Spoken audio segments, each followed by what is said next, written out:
blind. Oh, there we are. Now it's time. There we go. Thank you. Welcome to the September 26th, 2017 Envision Yountville Town Advisory Group meeting. Thank you. We're moving on to item 2, roll call.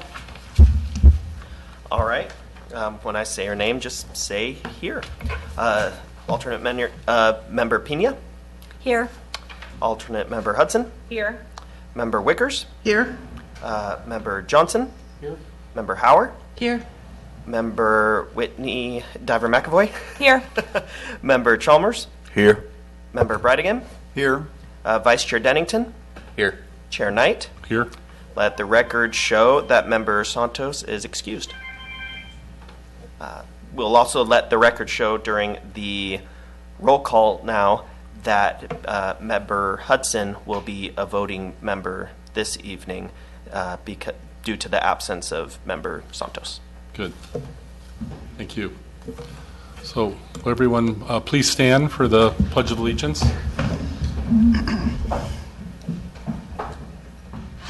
Pledge allegiance to the flag of the United States of America and to the republic for which it stands, one nation, under God, indivisible, with liberty and justice for all.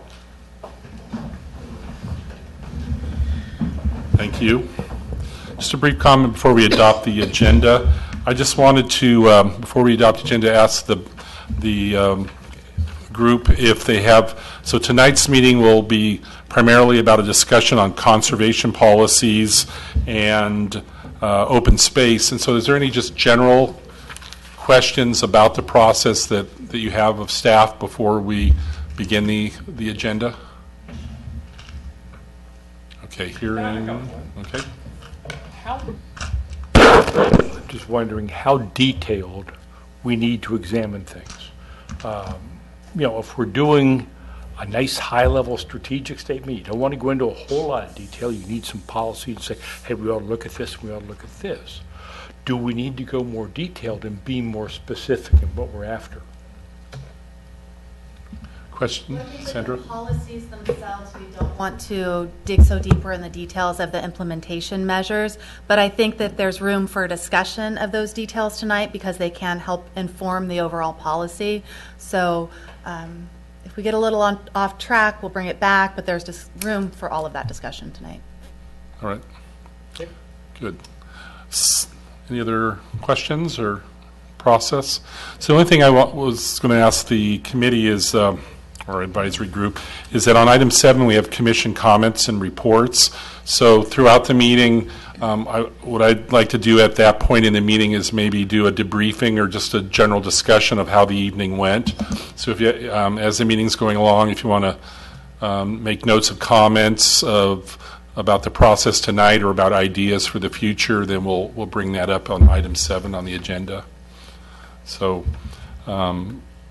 thank you. So is there a motion to adopt the agenda? Moved. A motion and a second? Second. A motion and a second to adopt the agenda. All in favor? Aye. Opposed? Motion passes. Thank you. Item 5 is public comment for items not on the agenda. So we will tonight be talking about conservation and open space, but is there any comments from the public? Oh, Pam, welcome. Hi, my name's Pam Reeves, 6887 Jefferson Street. I just had a couple of comments about the website. I don't know if this is the proper place, but it would be really helpful if on the website, on the home page, was the whole list of meeting dates, because you actually have to go up and where is it listed, and it takes time and most people aren't willing to dig that deep.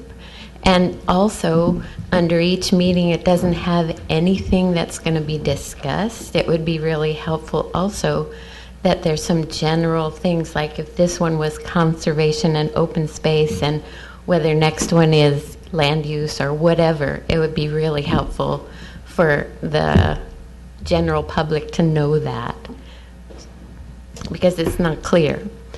So I have another general public comment. I am hoping that the advisory group might take under consideration an idea of adding another element to the general plan. I had hoped to see more in our general plan about residents. We have a lot of information about other aspects and other resources in our community, but specifically the residents are a threatened species at this point. And I think it would be really great if the general plan had some specific language in it supporting residential uses or residential preferences, and that each decision that's made by the town council has to actually take those things into account. So if a project lessens the ability of people to live here, maybe that's a consideration that needs to be talked about more in all of the meetings about that development. Or if there's a way for the council to be more proactive about how to get more residents and whether the town uses its resources to create that possibility, it would be great if the general plan actually stated that as a goal. So I would hope that you might take that up in, I don't know when, but that a discussion could be had about those ideas. Thank you. Just a quick question for staff, for Sandra. How are generally these TAG meetings, are they noticed to the community and the agenda item? Yeah, all TAG meetings are noticed the exact same way as Town Council or ZDRB or PRAC meetings, where the agenda is posted both online on the Envision Yountville website, as well as the Town of Yountville website, as well as the 3 posting locations in town: Town Hall, Community Center, and the Post Office. Also on the Envision Yountville website, if you click on News and Events, it has a calendar of all the meetings from now until our November one, and will always be a few months out of that. So come November, it's going to have the January one that we tentatively have planned. And it's also on the town website where you can look at agendas and streaming, where you can stream that. Also, the previous meetings, you'll be able to listen to the audio to and read the minutes of right there. Starting tonight, right now, is the first, now that all the improvements are done in this room, it's being filmed. So it's no longer going to be just audio recorded, but filmed as well. Thank you, Nathan. Yep.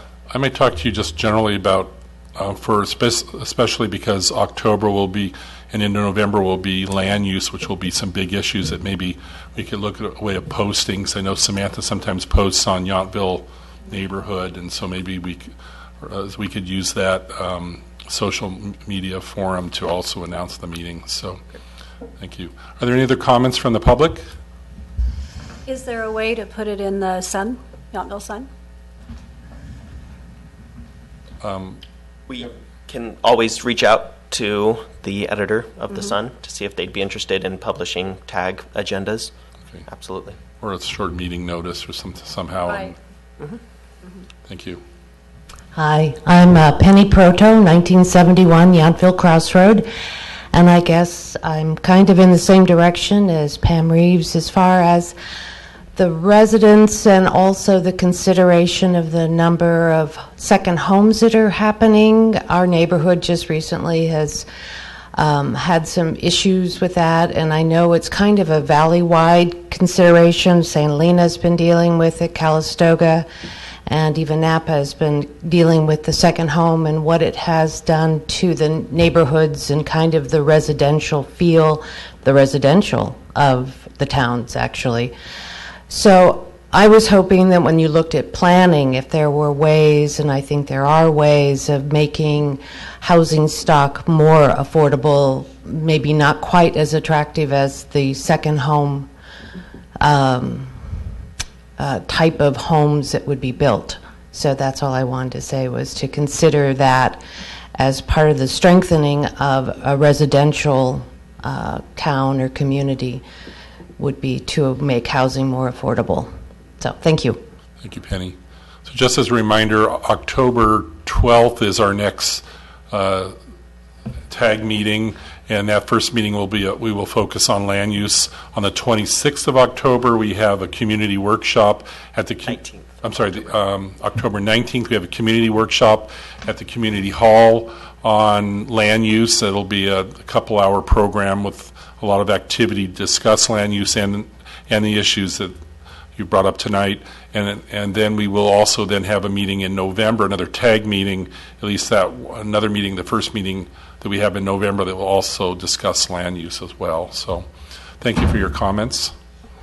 Okay, so if there's no other comments, we'll move to our administrative items. You know, Eric, I do Yes. have a comment.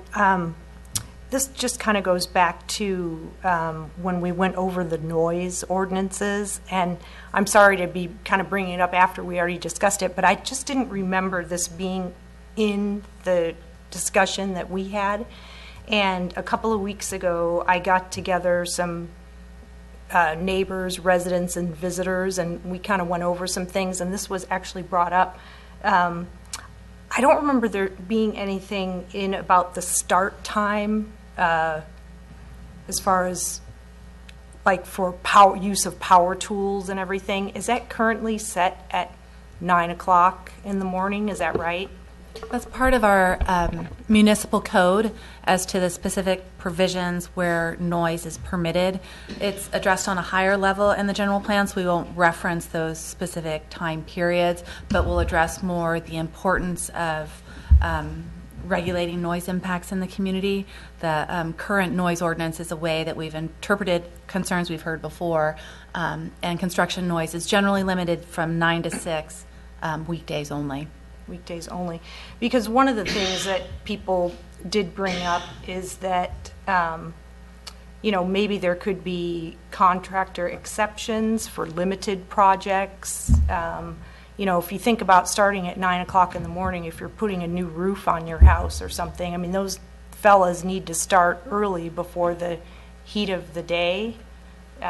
So I just don't know if there's room in there to go beyond that interpretation. As I recall, there is a program that we discussed, including in the general plan, to consider updating the noise ordinance. So it's in the general plan, and that would present an opportunity at a future date to make any kind of adjustments to the noise ordinance, such as hours of operation, types of equipment that are used, etc. Okay.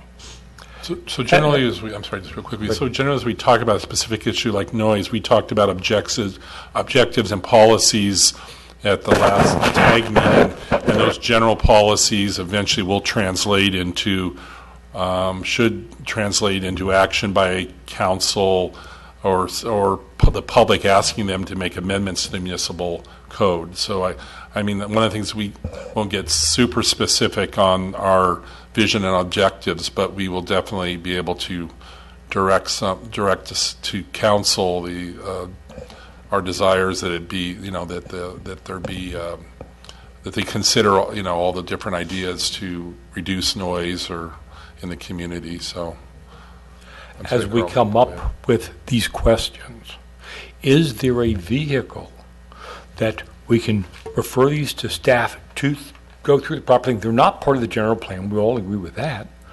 But as I talk to my neighbors, I get very specific questions like this also.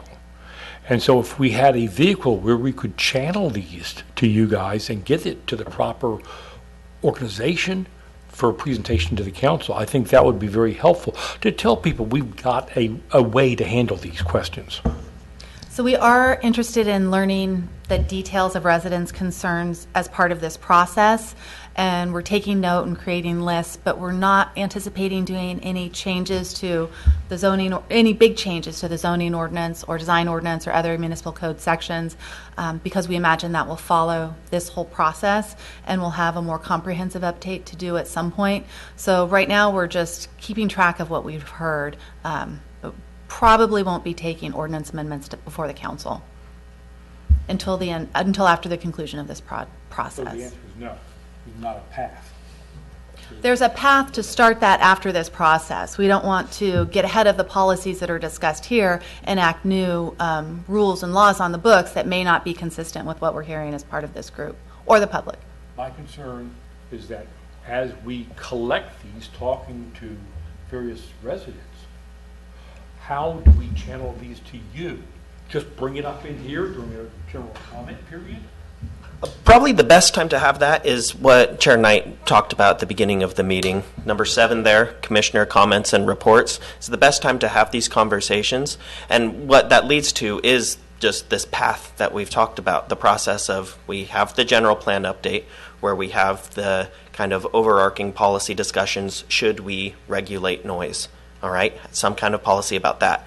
That then leads to a municipal code amendment after the general plan is adopted that can go into more specific things such as start time or any other things like that. So if you have residents or neighbors that are talking to you about these very specific things, absolutely bring them up during the commissioner comments and reports at the end so we can make sure they are addressed on that higher general plan level. I You would can also encourage residents to contact us directly and Yep, take I note would, of everything. I would strongly suggest to have people, encourage people to write letters to Steve Rogers and CC Sandra and CC the council, and then it's spread to, then everyone is aware of their comments, and then there's a record of their concerns, so. The comments I'm getting are more casual than that, and it's a meeting with a group of residents in the crossroads. And people saying, oh, hey, what about that? I noticed this. And it's spur of the moment things, but they're things on people's minds. And that's what I'm looking for, a way to, hey, send you guys an email once a week. Here's what I heard this week. You're obviously welcome to do that. You can send emails to us whenever you'd like. Well, and it's my understanding that that there's going to be movement to meet with the public beyond the workshops. Is that correct? Yes. We're And going that- out and having public meetings with Right. different groups and Right. trying to get the word out beyond the more formal meeting in this space. Which or would the be workshops. a great avenue for people to come to you then, or come to those meetings and talk about these.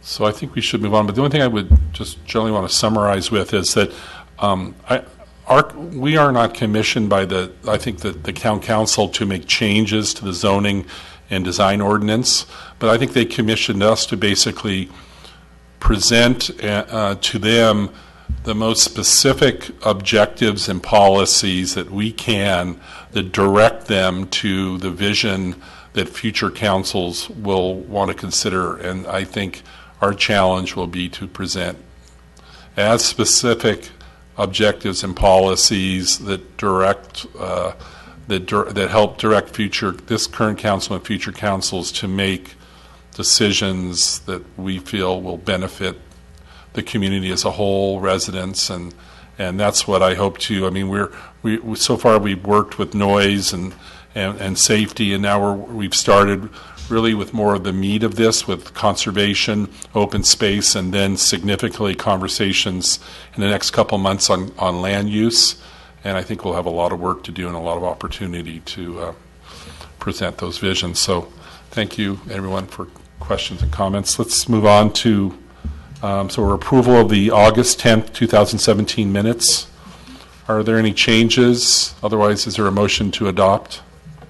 There's just one thing that I failed to include in the minutes. I wanted to add a sentence in there explaining that straws were drawn to determine who the voting member would be. That wasn't included in the minutes, and it should be. Okay. So whatever motion or vote will include that edit in the final version. Would someone be able to make a motion to adopt as accepting the changes? So moved. So there's a motion and a second. All in favor? Aye. Opposed? Thank you. So now we'll move on to the review of the conservation policies and programs. Who will be presenting this first? I will. Okay. Okay. Thank you. Well, good evening, everyone, and Chairman Knight.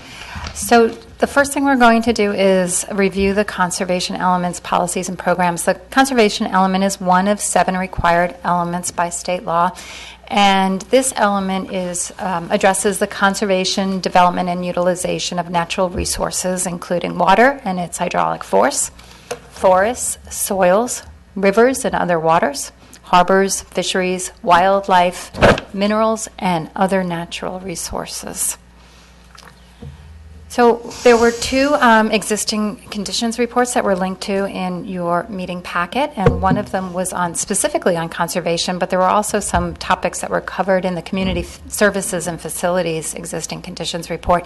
There was an awful lot of information in there. I hope everybody had a chance to review that. I just wanted to go over just a couple of highlights and conclusions that were drawn from those reports.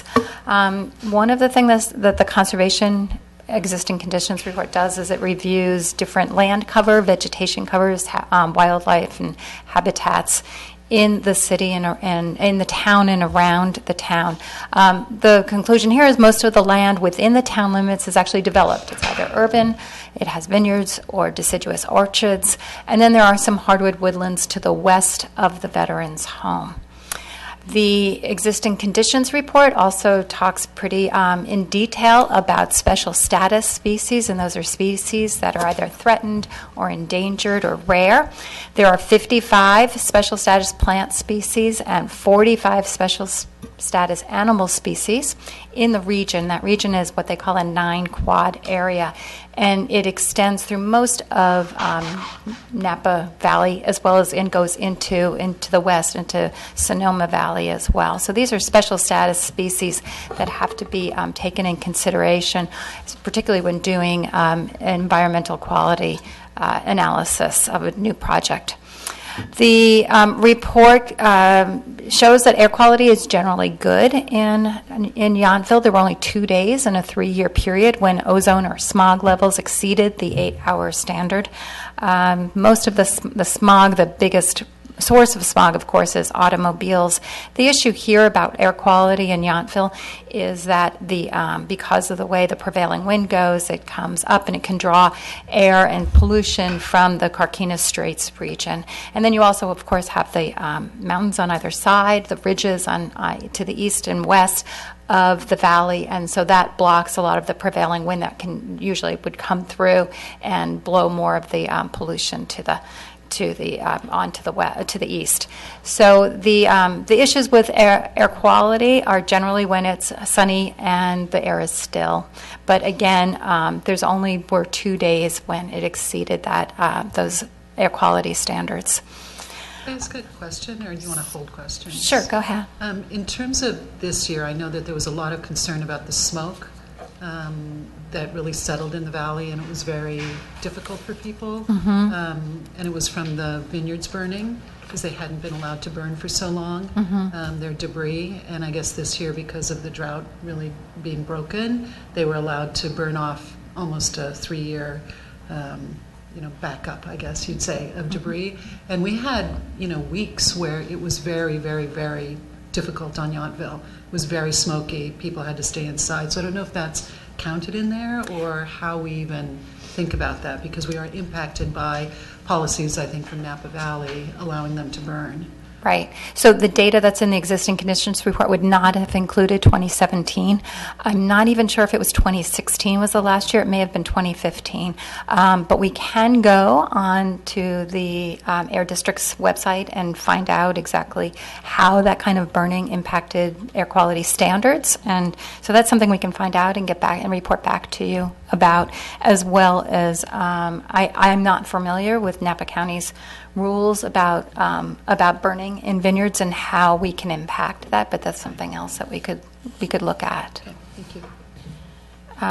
Okay, so continuing on with the existing conditions report, at the end of this conservation report, it talks about community greenhouse gas emissions. They totaled just over 13,000 metric tons in 2010, and government operations represent about 8% of that total. And there's a lot more information about greenhouse gas emissions and their sources in the town's climate action plan. As I mentioned, the Community Facilities Existing Conditions Report also touched on some of the topics that are included in the policies and programs for this area. So again, some of the highlights and big takeaways, this town does have an agreement for water from Rector Reservoir for 500 acre-feet of water per year, plus the town can purchase and usually does purchase additional water as needed and available. The report showed that over a 10-year period, most of the years the town needed to purchase additional water, kind of up to about 100 acre-feet of water. There's also additional water available from the city of Napa, and the town has an emergency well can be used for emergencies and for drought conditions that provides about 300 acre-feet of water. So the town's overall water consumption demand is about it doesn't really hasn't exceeded or maybe just slightly over 600 acre-feet annually. It appears that there's adequate water to service existing and the small amount of additional development that we're anticipating from through the general plan, the life of the general plan. The existing conditions report also says states that the wastewater treatment plant has adequate capacity to handle both existing and additional development. 89% of the town's wastewater is recycled and used for irrigation at the golf course and at 6 vineyards. As you may know, the issue about the wastewater treatment facility could actually even recycle more water, but that recycled water is available in the winter months when there isn't a big demand for irrigation. And then also the MPDES is permits regulate a discharge from wastewater treatment facilities and also stormwater runoff. The town works with the Napa County to implement MPDES rules on stormwater runoff. And the conclusion here was that there was no impaired water bodies in the study area. However, there is one, the Napa River, located about half a mile to the east of the study area, is identified as an impaired water body. It has excess of nutrients, pathogens, and sedimentation. And then finally, the Clover Flat landfill has a remaining capacity of about 58%, so there is capacity available for the development that's projected through the existing and additional development projected through the life of the general plan. And also there's a lot of new state laws about reducing material that goes to the landfill and increasing recovery and composting. So that should help to extend the life of that landfill as well. The conservation policies and programs kind of cover about 10 topic areas. So in the air quality section, there are policies and programs to protect and improve air quality by working with local and regional agencies, including Napa Valley Transportation Authority and the Bay Area Air Quality Management District to implement their plans. There are also programs to review development plans to ensure that new development does not degrade air quality, and by that we mean both short-term construction impacts as well as long-term operational impacts, and also to protect sensitive receptors, residential uses, schools, etc., from air pollution. The soil stability and quality section includes policies and programs to control erosion and protect soils from contamination from toxic chemicals, including there are programs to require soils reports for new development proposals. Sorry, are we done with air quality? Well, I'm just kind of giving an overview of what there is, and then we're going to go back and we're going to talk about all of the policies and programs. I just wanted to give kind of a brief overview. Thanks. Water quality policies and programs to protect water resources from pollution and sedimentation.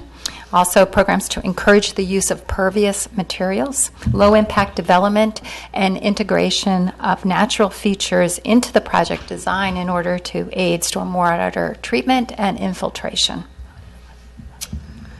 There are policies and programs to manage and conserve the town's water supply, including maintenance of water agreements, which I was just kind of giving you an overview of, use of reclaimed water for irrigation, also the use of water-efficient plumbing fixtures and landscapes, drought-tolerant plants, etc., in order to reduce water use.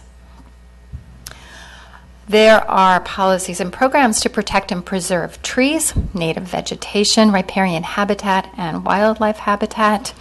There are programs to ensure that development and infrastructure projects do not substantially adverse sensitive habitats or special status species that appear on state and federal lists for any rare, endangered, and threatened species. Cultural and archaeological resources, policies and programs to preserve and protect these resources, including Native American resources. And there are programs that instruct the town exactly what to do in the event that there's an inadvertent discovery of a resource or human remains when a project is under construction. There are programs to conserve energy, including green building practices and options to adopt REACH codes, as well as programs to reduce waste at the source, to encourage and expand recycling, composting of organic waste, and reuse of materials. Wastewater treatment programs for water recycling and maintenance of the wastewater treatment facilities. And then finally, programs regarding the Climate Action Plan, to implement that action plan, which is a separate standing document, and to achieve cost-effective strategies to reduce greenhouse gas emissions consistent with the goals that are identified in the Climate Action Plan, which is to reduce emissions 20% below the 2010 baseline emissions by the year 2020, as well as an additional 40% reduction by 2030, which is inconsistent with the new state goal. And also programs to monitor emissions and update the Climate Action Plan as time goes on. So there weren't any specific policies and programs that staff wanted to flag for discussion. Essentially, the changes that we are recommending are changes either to kind of clarify or to update existing policies and programs. We've also added some new policies and programs that are consistent with best practices, some recommendations that have been made by our environmental consultant, and again, and just to kind of bring them more up to date. So we don't have anything that we're flagging, and there wasn't really anything that we thought involved specific policy options for the tag, but so we just wanted to kind of open it up for the general discussion, and we can answer any questions that you might have and take comments both on the policies, if there's any kind of things that we missed or were misstated or that we could make clearer. Again, we're not trying to wordsmith the policies and programs. We're looking for kind of general direction, and then we'll bring those back when we bring back the entire general plan. We're creating, also with what we did last time, kind of a matrix that shows what the comments were and then how staff is recommending that the policy or program be changed in response to the discussion at the tag. So that will be happening at a future meeting. So that's my presentation.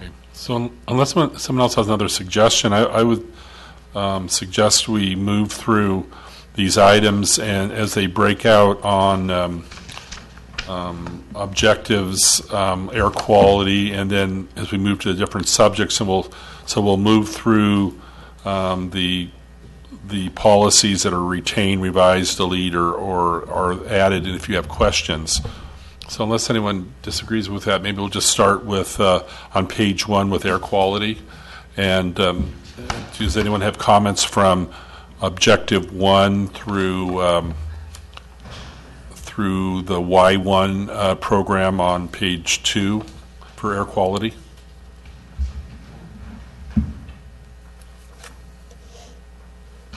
No comments? The only comment that I had, and this was something that came up in the group that I met with, talking about 1.2, the congestion management. Someone asked, what about pedestrian congestion? Obviously, doesn't impact air quality or anything like that, but that was just brought up. So I'm wondering if there's another section or another area where that might be able to be. Well, our circulation and our mobility element will go far beyond just vehicles and discuss pedestrians and all of that. So it is addressed. It's a little further on in our discussion items. Thank you. Okay.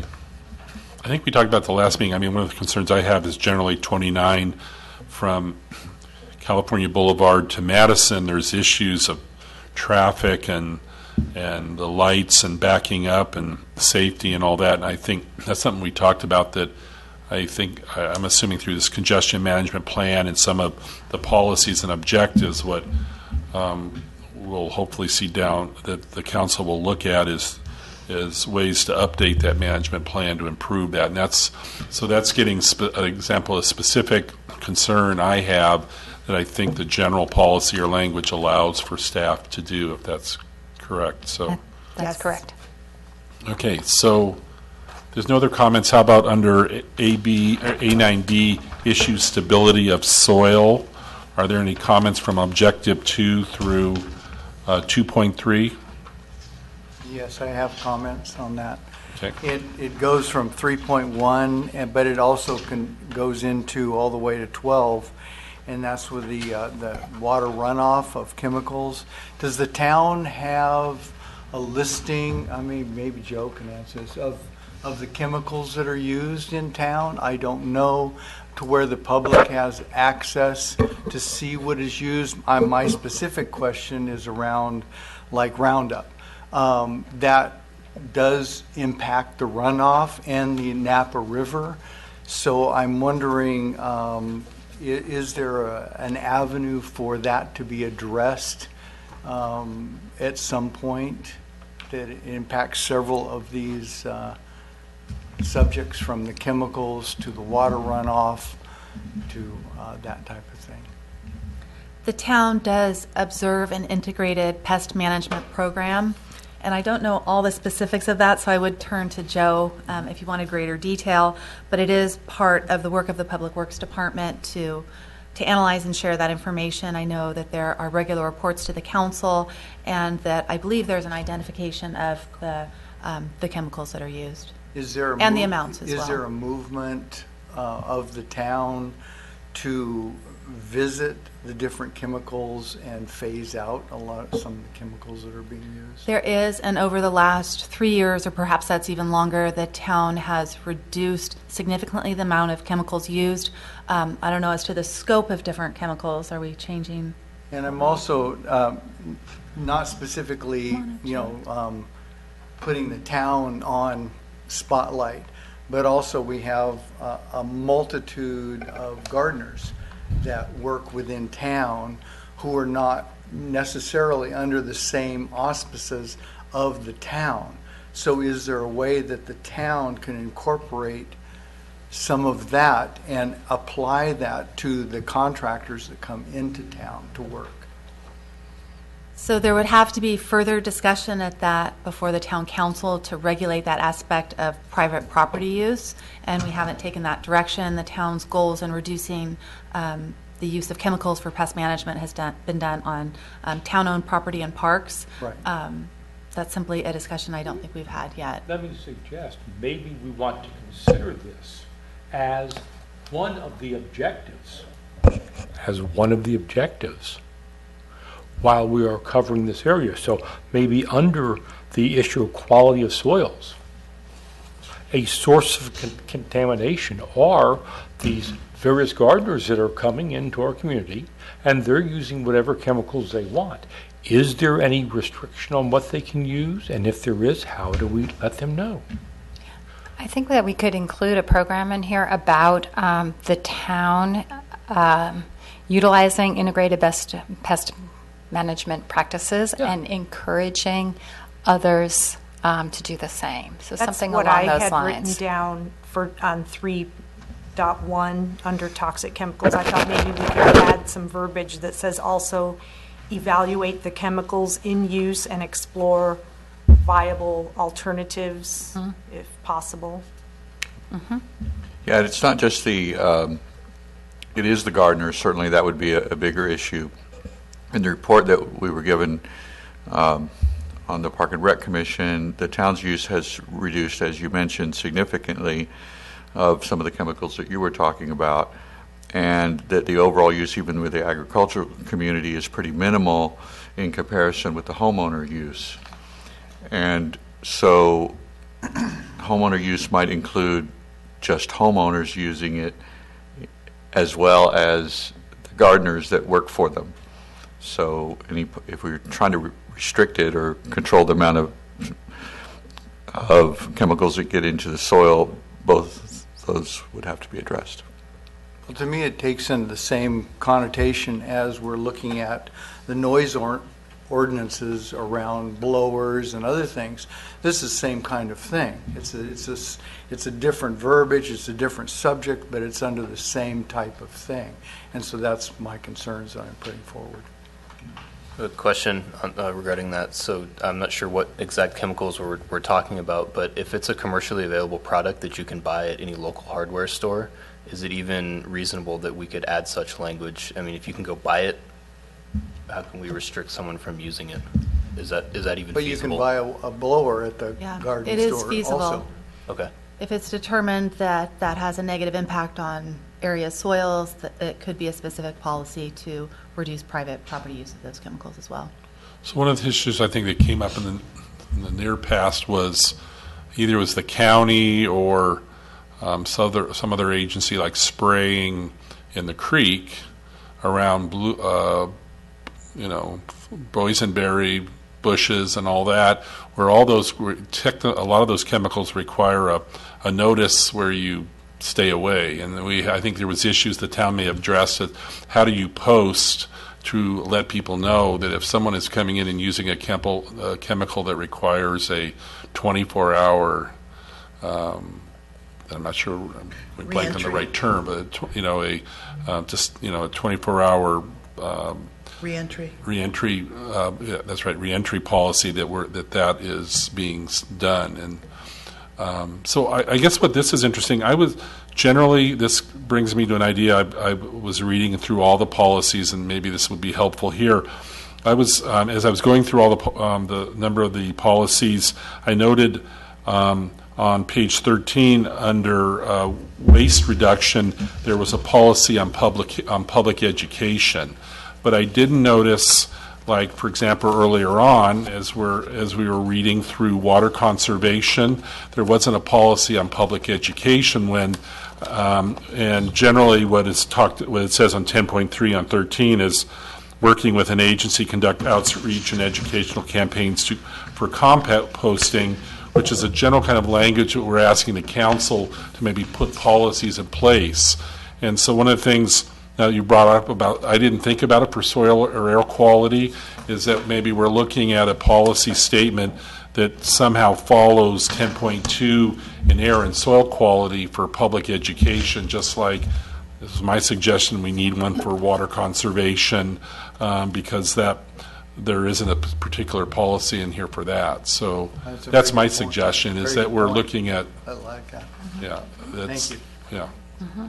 So that's what I would hope staff would consider, is looking at these, that there is an opportunity to add a policy under public education that may connect the city with either a county agency or some other agency that would provide an opportunity, following the language in 10.2 on 13, to conduct outreach and educational campaigns for, and as it says, composting, recycling, other waste reductions, it would be for awareness of use of pesticides or considering integrated pest management options instead of pesticides.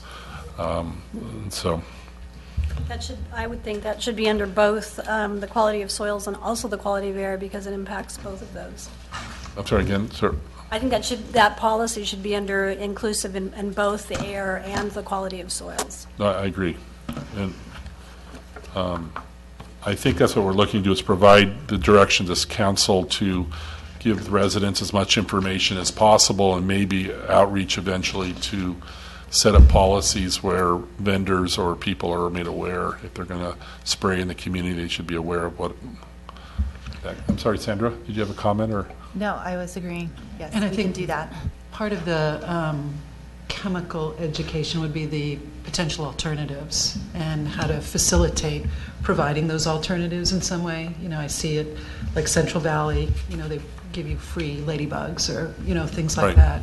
It's an interesting, not only just to educate, but to say, here, please use this. I would hope educational and policies might eventually include the town investing a little money to provide alternatives for integrated pest management, not just hand out paperwork, but to help improve the quality of our community by investing in that. And that would be, hopefully, what a strong policy and objective would direct the council in the future to do. So to make alternatives very available. I have a question on maybe shifting gears a little bit on page 1, A9B, the stability of soils. Erosion control, it says implement measures to reduce soil. Sorry, again, that was what page are you suggesting? Page 1, Okay. the bottom of page 1. Air quality impact of new developments. Stability of soils. Page 2. Am I not looking at? I have a different. It's page 1 on mine, too. You might be looking at the handout that we got from last meeting, if you look at the one that was included in the packet tonight.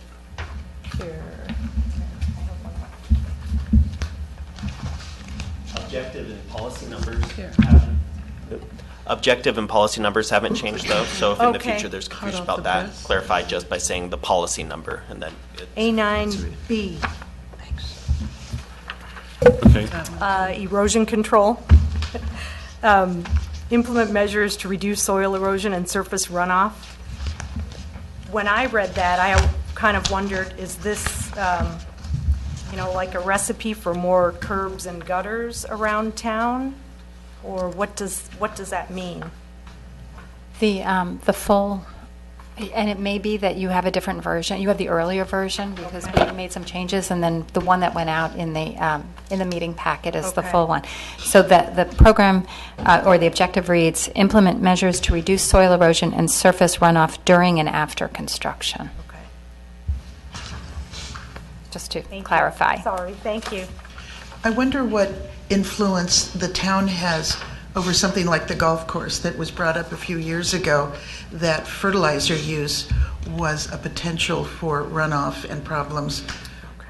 But that land is owned by the veterans' home, leased and such. So influence of the town is negligible or of any influence? Well, we don't generally have land use authority on veterans' home property as state-owned property, but when it comes to commercial uses, our land use authority is involved in permitting those issues, digging a little deeper as to the use of fertilizers.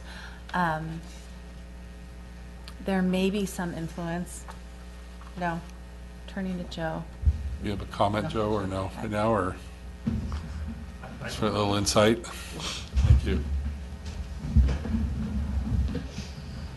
Joe Tagliavashi, Public Works Director, Town of Yountville.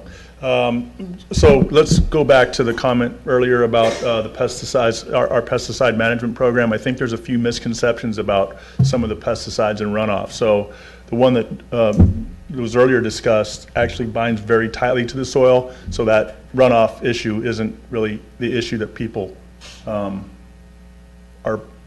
believe it is. There just isn't that issue with that particular chemical that you were discussing, Roundup.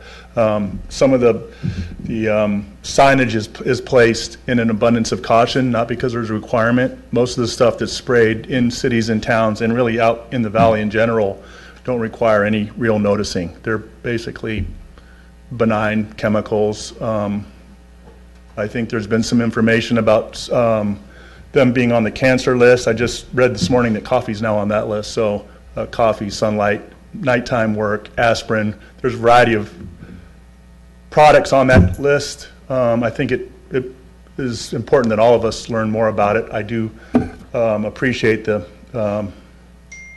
offer that public outreach and information is probably the best way to help inform people. I was also very appreciative of Commissioner Verlin's comment about home use being the predominant user of pesticides, far and away, somewhere in the order of close to 60%.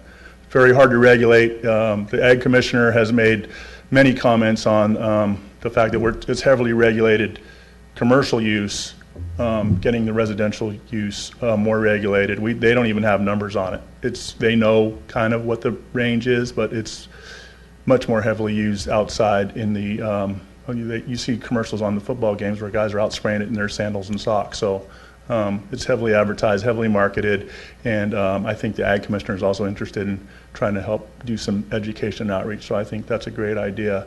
The last question was about Fertilizer runoff and... fertilizer runoff. Yeah, we don't have a lot of authority with the state properties, so we can partner with them, I think, with all of us. The one thing that helps with any of that is the cost of fertilizer. It's not going down, it's going up. So if we can suggest alternatives that help them provide products that might be a better product to use, something that's more in line with an organic use, then it's better for them because it costs less, and it's better for the environment because it doesn't cause the kind of fertilizer runoff that is just a problem in the creeks and streams everywhere we live. So thank you for letting me chime in. I appreciate it. Happy to answer any other questions if you have any. Thank you. Thank you. Thanks. So I was just hoping maybe I don't want to put a time limit on where we're at, but just to move through, I know I have a lot of comments as we move through other issues of conservation and open space. So let's just try to get back and we'll move through the items. So were there any other comments from on page 2 from A9B through the beginning of A9C, which would be stability of soils? Any other comments from the commission or whatever, our advisory committee? Or okay, so let's move on page 3, A9C issue, quality of soils, through that's through the bottom of page 3. Those 3.1, 3.2. Any questions or concerns? Okay, moving to page. Other than, again here, maybe especially since we're talking about toxic chemicals, including something about public health, public outreach, public information. And I agree. A policy that speaks in air quality and soil quality, public education, that's a suggestion I think we all have. Moving on to page 4 to water quality. So we'll just do the first ones from 4 to 4.2. Are there any questions on these objectives and policies?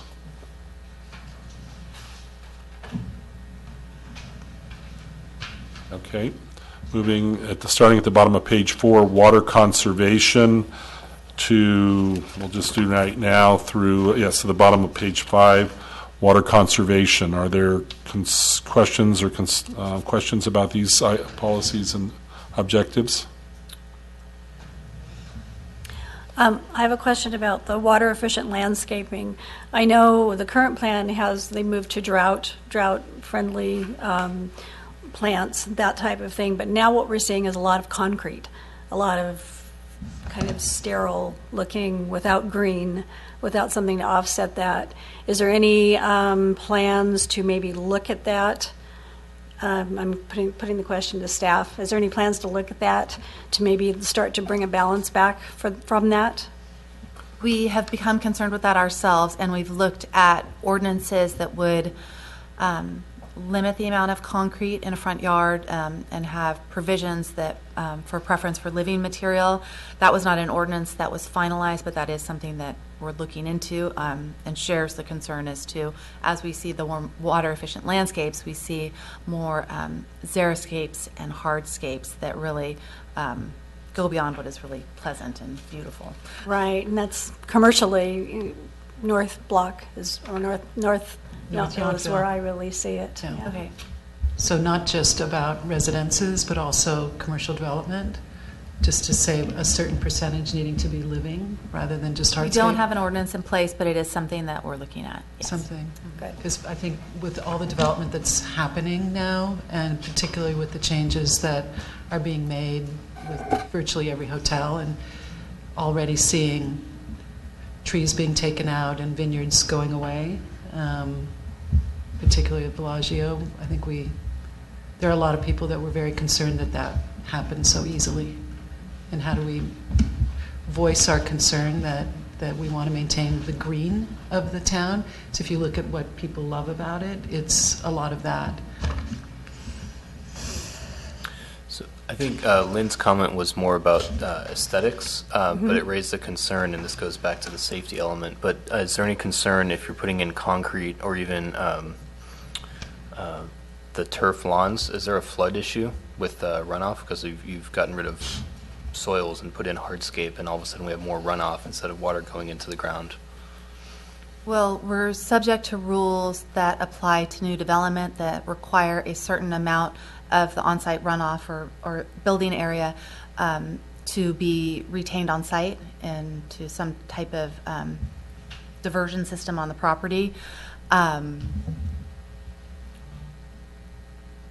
don't know of any specific rules or issues that apply to fake turf.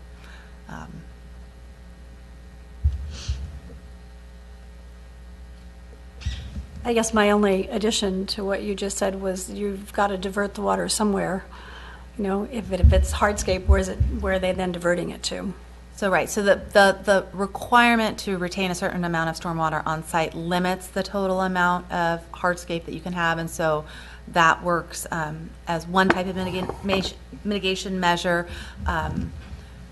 That relates to runoff, of course, and then there are the design issues as to hardscapes and the harshness of them. So it's really the ordinances work together for an end result that sort of addresses all the needs. And one thing that occurs currently in a lot of, on the plan check phase stage of any developments, residential or commercial, you'll see conditions that any material put in, there's going to be a certain percentage of permeable material, and also conditions that rain gardens or bioswales be put in as to mitigate the impact of water flowing into the street and the gutters, making sure it stays on the site and permeates into that soil as much as we can. That's often conditions that you'll see in development. Okay. I would also like to call everyone's attention to, and this may be one that was added after the initial, when we gave out the matrix at the last meeting, but there is a program, a policy X that says best management practices. It's on page 4. And it says require new development, redevelopment infrastructure projects to implement best management practices as feasible, including low impact development, which would include the use of less concrete, and the integration of natural features into the project design to naturally filter and biodegrade contaminants and to minimize surface runoff into drainage systems and creeks. So I think that might address some of the concerns that were raised. That does. I mean, now that you've explained it that way, that would definitely do that. I'm hoping that it's taken in that context in the general plan, because it hasn't been at this point. So okay. We'll see what we can do about making that a little clearer. Any other comments? I want to try to keep this as maybe as open as possible. Right now, we don't often have too many public. Do you have a comment? You raised your hand, Pam, or? I was just wondering that if in this section that would also apply to Old Town specifically, where people have asphalted over the gravel side of the road, and that's no longer permeable and creating more runoff. And I would hope that there could be some language in the general plan that reinforces the soft edges and the gravel right-of-ways in Old Town as part of this, soils penetration and all that stuff. Sandra, are those kind of issues that we'll address in land use or neighborhoods, land use planning that we can talk about? Yes, those are specific landscape policies that you will find in the handout that we're providing tonight, and which we'll discuss in a little detail when we give you a preview for the next But meeting. it'll be part of our discussion in October. Okay, Yes. thank you. So I have just, again, just to reemphasize, on page 5 in water conservation, there's 5.3 that talks about water conservation in public facilities, and 5.5 water conservation in new development. But then again, I would reiterate that I think it's important we have a public education policy that talks about existing residential. It's a little bit more difficult when it's not new development where you can set standards or public facilities, but technology is changing so rapidly on like hot water recirculating systems and all that, so you're not running, I don't know if you have this guilt of when I run water in the sink for 2 minutes to get hot water, and is there a way for us down the road to have opportunities for outreach or education for use of at least on one maybe point or one water point in a house to maybe get into gray water or talk about how encourage residents to get water instant hot water systems or something like that we can talk about that as through a public education campaign, because we're just wasting water when we're just running it to wait for the water to get hot. So do people generally support that idea of a continuing in these ideas for public education policy? I do. Okay. Yes. Okay, thank you. So is there any other comments then on page 5? Okay. So now we're moving on page 6 to water supply, which runs through to page 7. Are there any questions about water supply on page 6 or 7?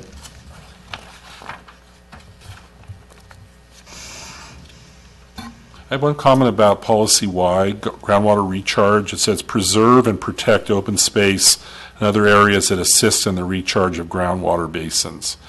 And when you say preserve and protect, I guess what I'm saying, I generally support that concept, but we also at some point may talk about in the future under land use about we have a property, like we have the Catholic Church property that's vineyard and others. When you talk about preserving and protecting open space, does that language prevent or make it more difficult to make land use changes that try to provide more housing in a community when you have existing open space, or is this specifically open space versus ag or a particular land use? Well, ag is open space, so this policy would apply to that. This can be amended to include a terminology such as feasible, to provide more flexibility, to state that it is a high-level goal, but that there can be consideration as to other uses. So my concern is I generally support this idea, but if it was language was then in a document that created an argument, a legal argument by someone that said that didn't want a land use to change, a current land use to change, should it be more flexible? I think it could potentially be used in that manner, so yes, if that is the suggestion. Do people understand? Is there any other questions or concerns about creating some more flexibility in terms of the language where it says preserve and protect, which means don't change the land use? I think given the limited amount of land that can be used for new development, language like this needs to be carefully considered in all these policies that relate to it. Do we support this policy? I mean, do we really need this policy? It's new. We haven't had it before. It could be modified to say something like encourage the retention of open space and open areas that assist in the recharge. But so if we were looking at this, this policy in one way we talked about it will encourage policies to not concrete over open space, limit or decrease, or as I think you have somewhere an idea where we use more permeable surfaces. You can choose asphalts and things that are not more permeable. So it could support that. I just was looking at it more in the extreme of a land use change, potential land use change. So does anyone else have any other concerns or a disagreement about a more flexible policy there? Or? Well, it seems like you might be trying to overlap it into land use. Mm-hmm. Well, it's just a policy under water supply that, yeah. or water conservation that all our policies should be as consistent as possible and not create conflicting decisions, for, so. Right, there will definitely be cross-reference between the different elements and their policies, even though land use generally stands on its own, but it's not in a silo. We need to reference these other policies. And Eric is very correct when he says that the policies of the general plan need to be internally consistent with one another. So this may be one we have to look at to ensure that the terms preserve and protect provide enough flexibility to achieve the other goals. All right. Okay. I would say that also the groundwater is an issue here in Napa County, of course. There is the Napa-Sonoma Valley Basin is ranked a medium priority basin, so the county has to come up with a plan in order to have sustainable groundwater. So this is kind of an important policy, but I agree with Sandra that adding as feasible would preserve the flexibility that you need. Thank you. There any other comments? Otherwise, we'll move to page 8 on conservation of biological resources, including native vegetation. Are there any questions about the policies on page 8?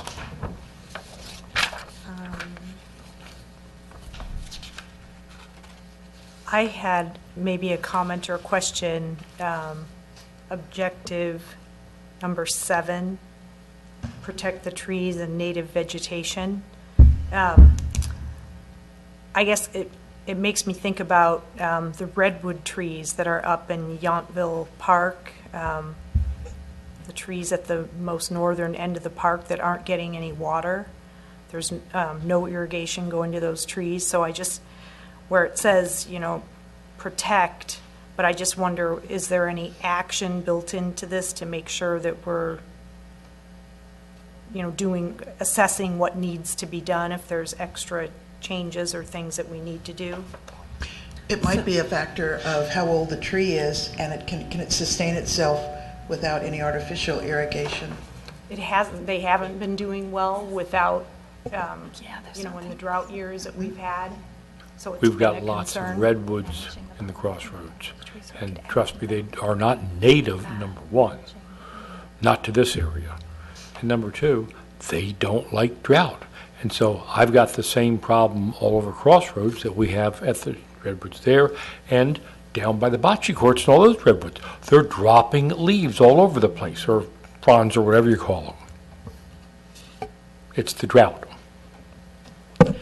It's important to note when you just said that redwood trees, they aren't native to here. You'll see redwood trees in California, at least, are much closer to the coast, where you get that marine layer coming in, and the pine needles actually get the water from the air, and then that causes a drip line for the roots to get it. That's why if you've ever set up a tent underneath a redwood tree there out the coast, you wake up the next morning and you feel like the tsunamis come by. It's because the pine needles collect all of the moisture in the air and brings it down that way.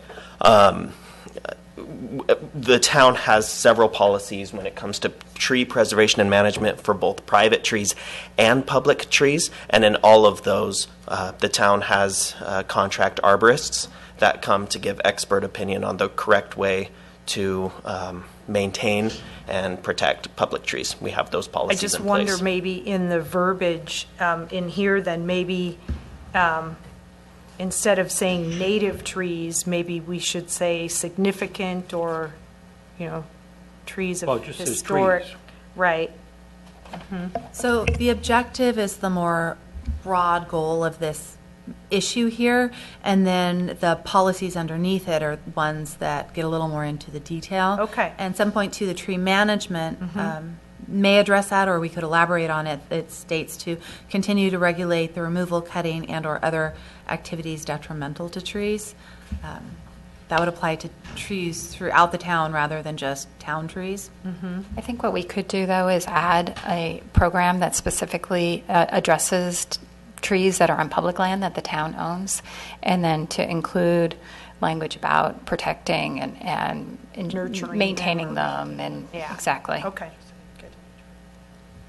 So we also have a heritage tree ordinance Should there be a more specific language in the general plan that addresses the heritage tree ordinance and the community support for that, or do you feel the language here in these policies support that ordinance? We thought they did, yes, but that is a goal in the town's ordinances, and we have specific rules as to heritage trees. So this would be the place to have a specific policy, if you so wish. I think the tree management program, 7.2, it talks about trees in general, but we could also call out heritage trees within that program, continue to regulate the removal, cutting, and other activities detrimental to trees, including heritage trees, something along those lines. Well, tree management continue to regulate removal and cutting. I don't know if it would need, the suggestion would be for a separate policy or an expansion of that policy that would, but it seems like there's some inconsistency with our heritage tree ordinance, which is to preserve them, and this one is more about a management program. So maybe there would be it'd be a better idea to have a separate policy that supported the efforts for the our heritage tree ordinance.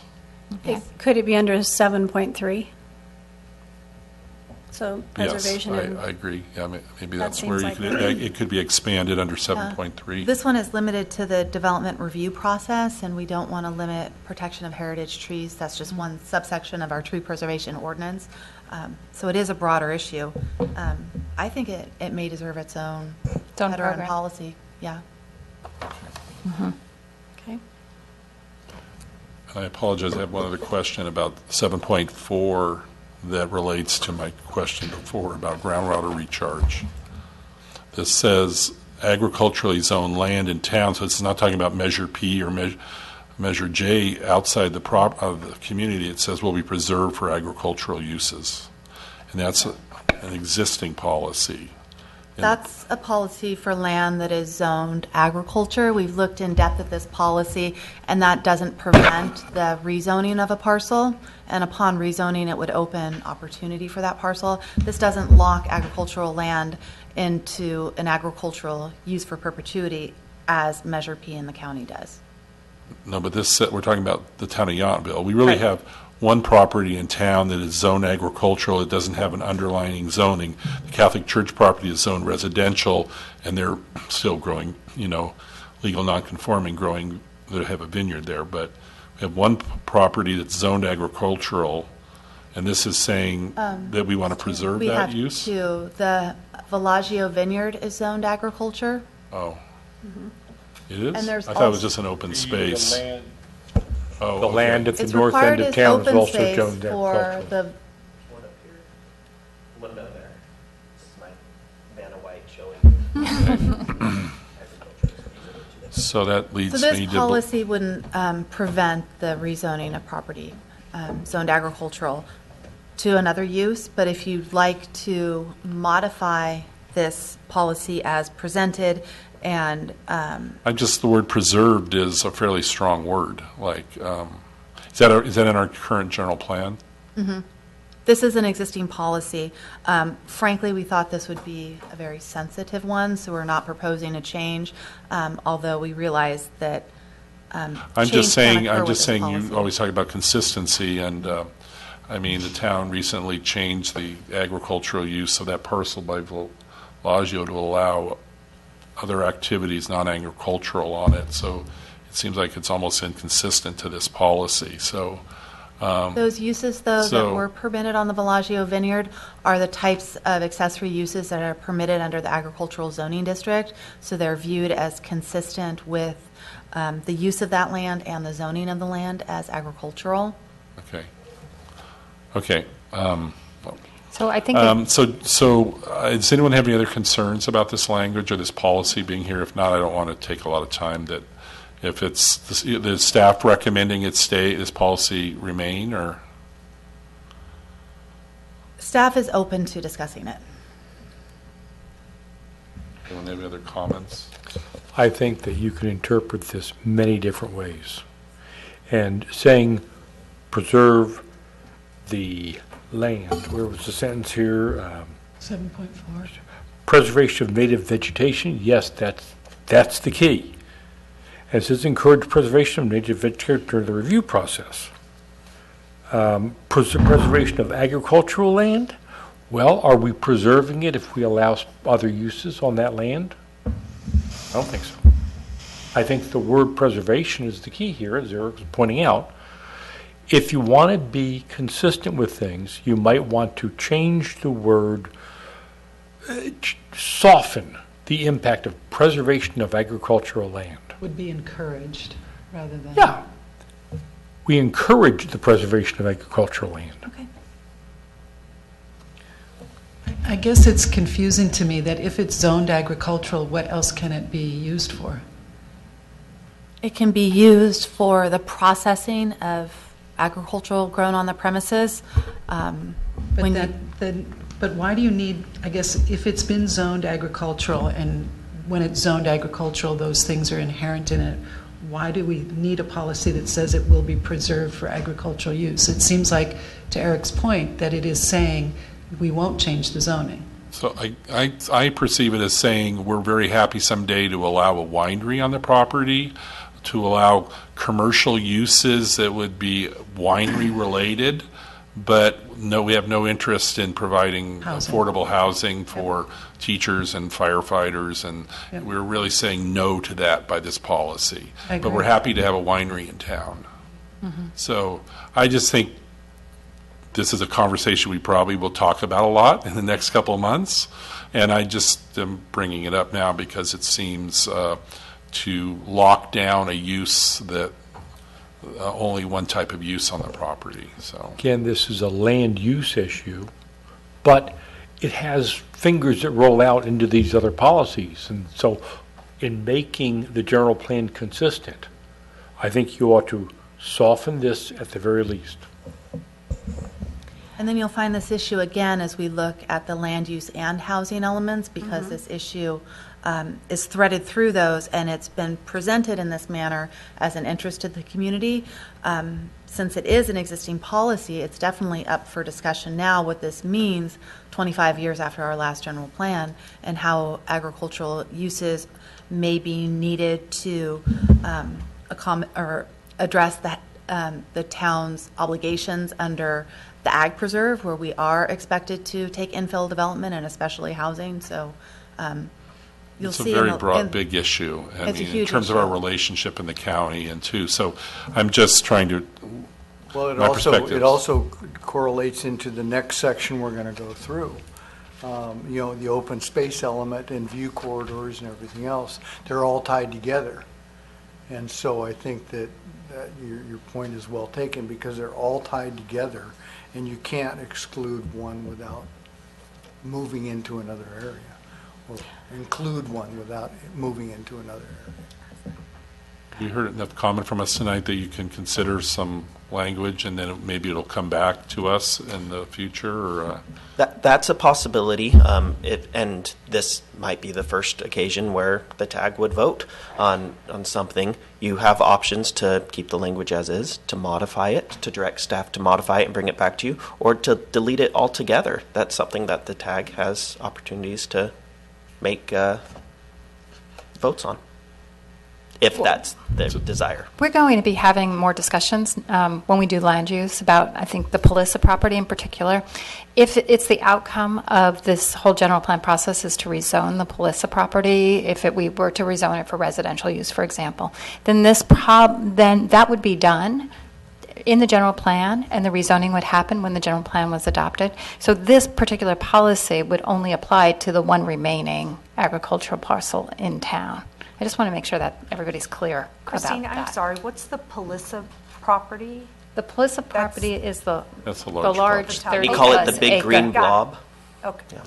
At the very top. So I think this is something that we're going to be revisiting. So I think it's something we could just generally, we have a lot of issues to still go through. So I assume maybe it's something we can, and to be clear, we're not really our work isn't to propose changes to the zoning and land use. Those are council decisions. We're really trying to influence the objectives and policies, but maybe we could bring this back after our conversation. I think we should bring in it back. November. Does this even need to be a part of this if we're going to be revisiting and it's another part of the land use and the housing use and all this other? Does it even need to be in this part? Well, That's one of the reasons. It's already there. I mean, Yeah, it's an already existing one It's an existing in the section policy. about conservation of biological Right, but if we go through resources. and change elsewhere, is that going to come back and change this? We would have to address it so that the general plan is Can consistent. anyone Yeah. see anything negative that happens from deleting that one? That's my point. No, I cannot. Nathan, you shook your head yes, so I'd like. Oh, mainly saying that's an option, what I talked about okay. earlier. If the group decides to delete it, that's an option. Can we Certainly. table this until we have the land use discussion? I would like to bring it back so that we can to talk about it at some point in November, but I'm happy, if everyone else happy, that we could table it, unless there's a motion. I mean, we do have the ability to vote, so if there's a motion on the table in a second, then we could entertain that. Otherwise, we would just, I'd I like would to make a accept the- motion that we delete this section. The 7 point, what was it? We talked about 7.4. 7.4. 7.4. I'd like to make a motion that we just delete that. Okay, is there, we certainly have the ability to vote in the committee. Is there a second to that motion? I second that. There's a motion and a second. Is there any other discussion? I don't want to be so fast to delete anything. I would say I'd rather us table it and then revisit how this weaves in as we go back and look at the other elements. I agree with PJ. I think it's a little bit acting too fast. I think we should revisit it after land use. You have a comment? I would agree with both ladies. Okay, so there's a motion and a second, so so if that's the will of the group, and you would be obviously voting no on the motion, so, and then, so there's a motion and a second, all in favor? Aye. Opposed? Opposed? Nay.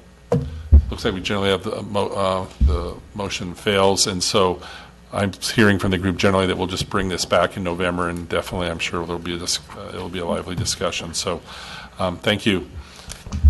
So moving, thank you, Carl. So page 8, page 9, we're talking now about moving through the last points on water, on conservation, and then A9F, archaeologically significant burial grounds. Are there any concerns about those items on 9 and 10?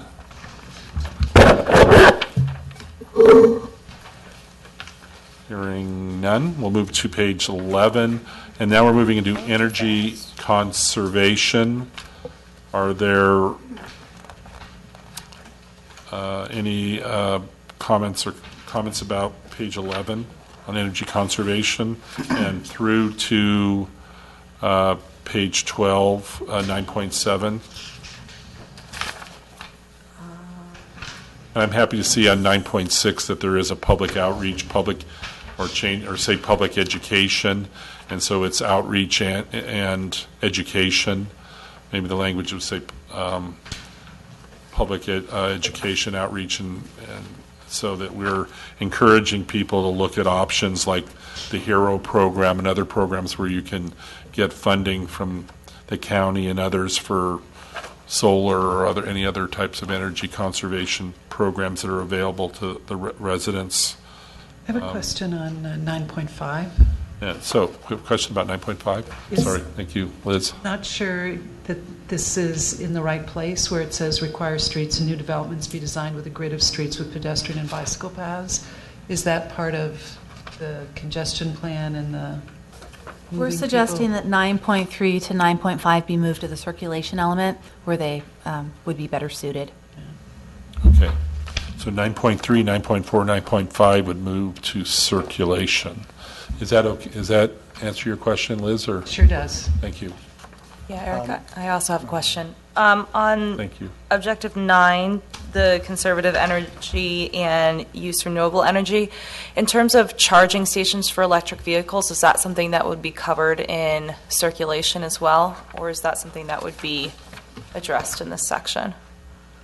That would be addressed in circulation. Okay. I would also mention that the Climate Action Plan has a lot of the programs that we're talking about here tonight, and that there is a program at the end to implement the Climate Action Plan. So by referencing the Climate Action Plan, you're also addressing things like electric vehicles and water conservation, water recirculation systems. I mean, there's a lot of detailed programs in that plan. Great, thank you.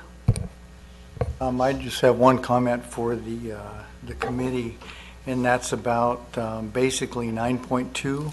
In the building industry, there is a lot of movement into green building, but that is also changing designs, and the committee and the town needs to be aware that as designs change, view corridors can be impacted because people are looking at the direction of panels, the direction of natural light, natural wind flow, to impact all that. So as we go forward, the building industry is changing how buildings are designed and how they are situated on properties. And so that's something I think we're need to be aware of as we go forward. Mm-hmm.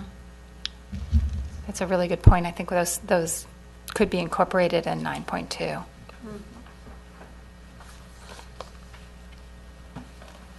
I agree, because sometimes we have maybe stricter design requirements in our design ordinance that preclude doing zero or passive design or zero energy. Yes. With eaves and things like that. That you're right, that we may have to we should consider in the future. Okay, so are there any other comments about the items that take us through 9.7 in energy conservation? Hearing none, we'll move to source reduction and recycling of solid waste, which is 12 and 13.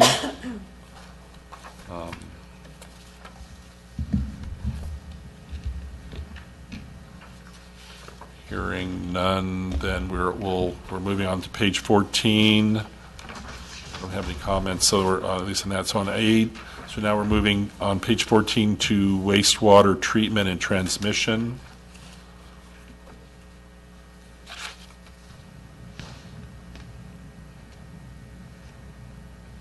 No comments through 12.3. Is this working okay? Okay. Okay, so, all right, I did look at this. Okay, so page 15, we're starting climate action plan. And the only the comment I have is something specifically talks about public education somehow, that says that we're continuing to provide outreach and education about climate action with residents and make us better citizens. Would that be in 13.2 to implement the town's climate action plan? Would the plan itself include education, or do you want it specifically called out? I think it ought to be specifically called out. I think it's that important. So we'll consider a 13.4 that would be public education. Okay. So now we've gone through, now we're into open space. Do you have a presentation on open space before we? I do. I have a brief presentation on open space. And in the interest of time, I'll try to make it even briefer. So the open space element is another one of the 7 required elements. And so open space is defined as any parcel or area of land that is essentially unimproved and devoted to open space, including open space that's used for preservation of natural resources. So that means land for the preservation of plant and animal life, including like rivers and bays and marshes. Open space is used for the production of resources, including agricultural production and extraction of mineral resources. Open space for outdoor recreation, so that would include parks as well as trails and access to rivers and lake shores, beaches, that sort of thing. and open space used for public health and safety. So that would include areas of hazardous conditions such as earthquake fault zones, unstable soil areas, floodplains, high fire hazard areas, that sort of thing. Here in the existing conditions report identified all of what we consider that qualify as open space in town, and these are all parks. Most of them are developed. There's also some greenways and some paths. These are all public, except for the Yountville Community Pool, which is included here because there's a joint use agreement for that pool. So these parks total a little over 11 acres. That works out to a little over 5 acres per 1,000 residents, and that's excluding the veterans' home population. As you'll notice here, we haven't included any of the open space areas or parks that are included in the veterans' home property because, again, the town doesn't have land use authority over that. So we're also excluding the residents, the veterans' home population, where we're giving that metric for how many acres per 1,000 residents. So the open space policies and programs, we have those that are related to Measure P, which support preservation of agricultural land uses as outlined in Measure P, and there's a program there to do not annex established agricultural land. So that would be land that's in the county now and surrounding the town. There's also policies and programs on view corridors to require new development to maintain existing view corridors and require new development that includes new streets to establish appropriate view corridors. There's also a program to require appropriate design at designated gateways. Policies and programs on parks and playfields. These are to maintain existing parks and joint use agreements and identify locations for new parks and potentially new joint use agreements as appropriate. The objective here is to provide a network of parks within walking distance of all neighborhoods, and walking distance is generally considered to be about 1/4 to 1/2 mile, or about a 10 to 15 minute walk. And then finally, policies and programs to protect and maintain existing open space and creeks and require open space within unbuilt parcels when they're developed. There's also a program to implement steps to complete the gaps in the Hopper Creek path system. So again, we didn't have any policies or programs that we wanted to flag for discussion that we felt had significant policy options, but we would like to hear everybody's comments and suggestions on the open space policies and programs. Thank you. So let's just move forward as we have. So we're starting on C3A, Measure P and town limits, like 1 to, we can move through to 2.4. Are there any questions? I have a question about 1.3, but it says over on the right, retain, move to the land use element, so I would defer conversation to that because it says permit new residential development on existing unbuilt parcels, zone residential. That seems to be, what's the right word? It's saying allow new residential development on zoned residential land. It seems redundant, and so I'm not sure why it's there, but you're suggesting you're going to move it to... Well, it's an existing policy, and we wanted to move it to the land use element so that it really applies to the Catholic Church property that's zoned residential, and that property could be developed with residential uses. Okay, but we'll move it. We'll see it later in another discussion. Okay. Can someone clarify what 1.2 really means? I'm not sure what it means. I know what the words mean, but I don't understand the subtext of it. So it's addressing land in the county that is established as an agricultural land. So it's not to revise the town's sphere of influence to include that agricultural land, and then to not take the further step of annexing it. So basically it's support and respect for Measure P, that agricultural land in the county should be maintained as agricultural land. And in the county, you need a vote of the people to rezone or change the use of ag land to something else. One of the items that's exempt from that vote of the people is an annexation into an incorporated boundary. So if ag land were within the town sphere of influence and established as ag, we're supporting our policy not to do that. As you know, from the one above, 1.1, we've modified the town's policy as regarding our boundary to create a limited exception for a portion of the Domaine Chandon property that is developed as in a commercial use and connected to the town's sewer system. But otherwise, we're maintaining the policy of basically respect for county ag land. Does the wording of that, and has several parts that I may not be very clear about, there was some discussion that I vaguely remember about a section of land that is next to the road up toward Veterans Park. It would be in that, on top of that blue area, a small square that is just past the railroad tracks, and on that road and to the right there was a small square on several of the drawings here and other that looked like it was in discussion to be incorporated as part of the town. That it was part of Domaine Chandon or part Yes. of the railroad, something, it was like over there, like a soft right when you Yes, come would past sound the mural. like possibly an annexing, so I don't know if that.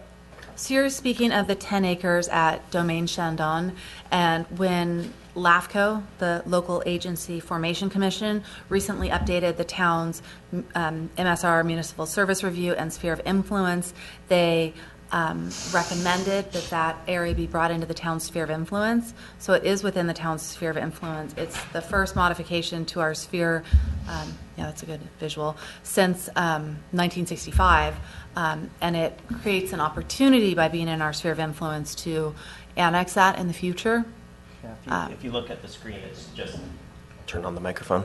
If you turn on the screen, it's just this little corner right here. Yes. It's not the entire space of Domaine Chandon. It's just their commercial operation. I realize that. I saw the size of it. I know. I just don't. You're saying brought into the sphere of influence. Is that not annexing it? That is a precursor to annexation. Okay. So then, does the language here interfere with that? No, because it's already within our sphere of influence, which opens the opportunity for annexation. Okay.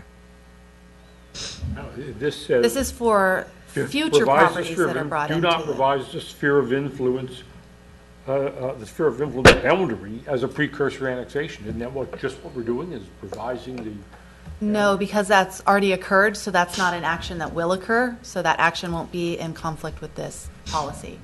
Okay. Right at And we the don't end, while he intend was to- talking, you finished a sentence there, and I missed it. I'm You said sorry. it does influence this, but not. It doesn't influence what we're talking about now because it's something that already has passed the first phase of annexation, essentially. Right. What would it influence? Any future actions of a similar nature?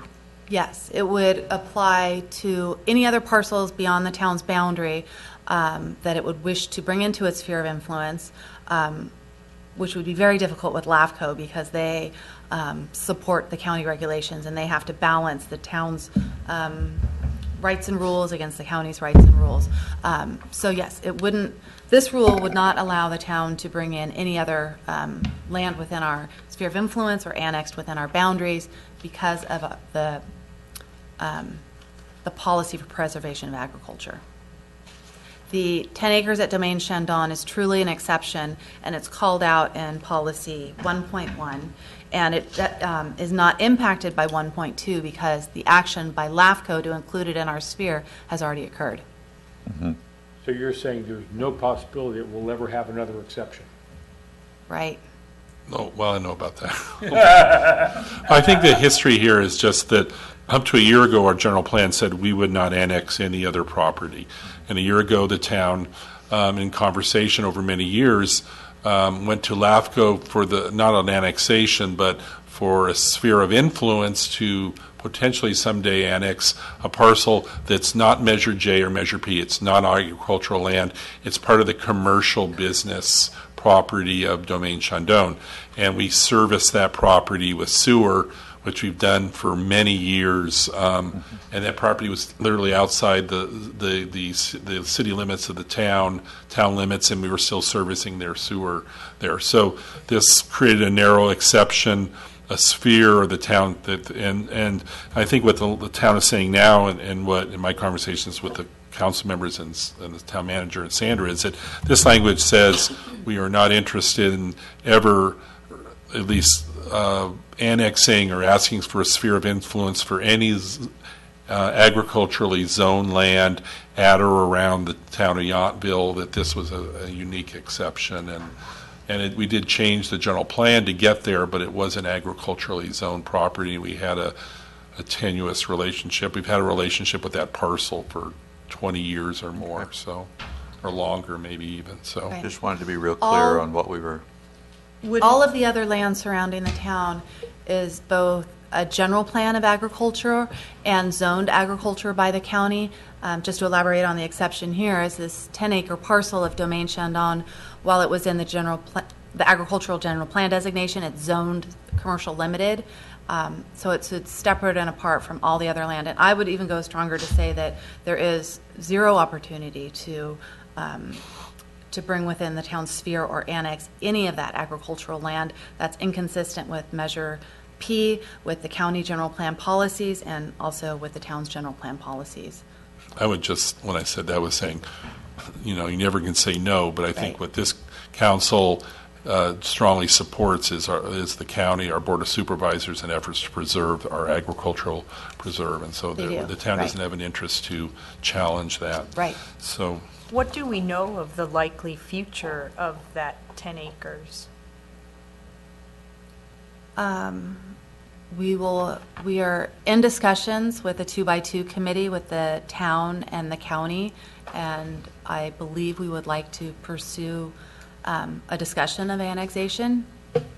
it's really a where we're at relationship right with the county. Right now, it's in the county, and so there's relationships and agreements that have to occur with the county for it to, the county to also accept the change. So maybe if you have any other questions, you could meet with Sandra about that specifically. It's an interesting It is issue. interesting. It's And, a very complex issue. complex, too. and And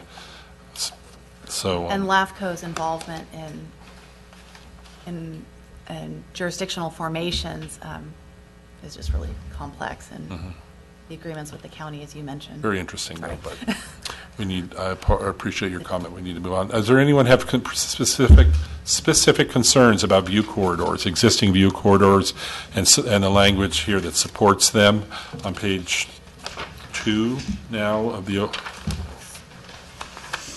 think I'd just like to comment that at the workshop, it seemed that there was, at least of the workshop participants, the desire to preserve the view corridors and to not have second stories or large buildings or things like that, even if it meant that that was the only way to get additional office space or additional resident-friendly businesses into the town. So I think it's just something that this preserves that, but it just, to note that if you weren't at that meeting, it was pretty clear that the town residents that were there and speaking felt very much that, no, we wouldn't want to put second and third stories on all the buildings on Washington Street if it meant I could get a veterinarian and a pharmacy and a dry cleaner. We wouldn't want to do that. So I agree. That was fairly strong, strongly supported at that meeting. We can share a map with you that illustrates the existing view corridors right here, and they are aligned with the streets, so the expectation is that they are maintained as open. They generally don't have parcels that could be developed that block their view, but with the extension of the Mulberry Street corridor that runs just past the tennis courts and the laundry facility for the Villaggio property, and at the council's last meeting, they approved a complete renovation of that property, but that renovation respected these view corridors and ensured that the building was stepped back to avoid it, and that the landscaping within it maintained that. So it is something we apply in project review, during project review. I have a question and a comment. The question is, how is it possible to add more view corridors? It seems like there may be, just looking at the map, like there may be something missing there. Potentially, yes, we can have that discussion. Although the creation of new view corridors is generally established with the development of a parcel that hasn't previously been developed, and we have new streets. So we have policy 2.2 that could potentially apply to a change in use and zoning of the Palissa parcel and require the maintenance of view corridors in that location. If we're discussing something beyond new development opportunities, the identification of view corridors here could be important. I just feel like there's some missing there, and What do you think I'm is sorry. missing? Well, I can't tell you exactly because I haven't looked at all the streets, but specifically because view corridors don't just apply to streets, correct? It can be a sidewalk, it can be a trail. Is that correct? Well, view corridors are intended to have to look in the distance. So they're not along such things as Hopper Creek, where we have a path and it's open, but that isn't a view corridor. It's generally something off in the distance. So these are preserving views of the mountains and what surrounds the town. Well, we can have this discussion, though, certainly. Well, the one that comes to mind would be where Yount comes to Washington, kind of the Y intersection, and you've got a view corridor going to the east. Now, the Railway Inn or the Model Bakery is there. It's a one-story building as it is, but I'm not seeing that. I see what looks like Mulberry is there, and then I don't know if that is the one to the north. I'm not sure. It's not labeled. Is that Larkspur? Now, what I'm going to do is pull up a Google Street View so we can see what that view might look like from the street. So you're talking from the intersection looking west before Yes, you approach the... Yes, I said east. I meant JCD west. Thank Village. you.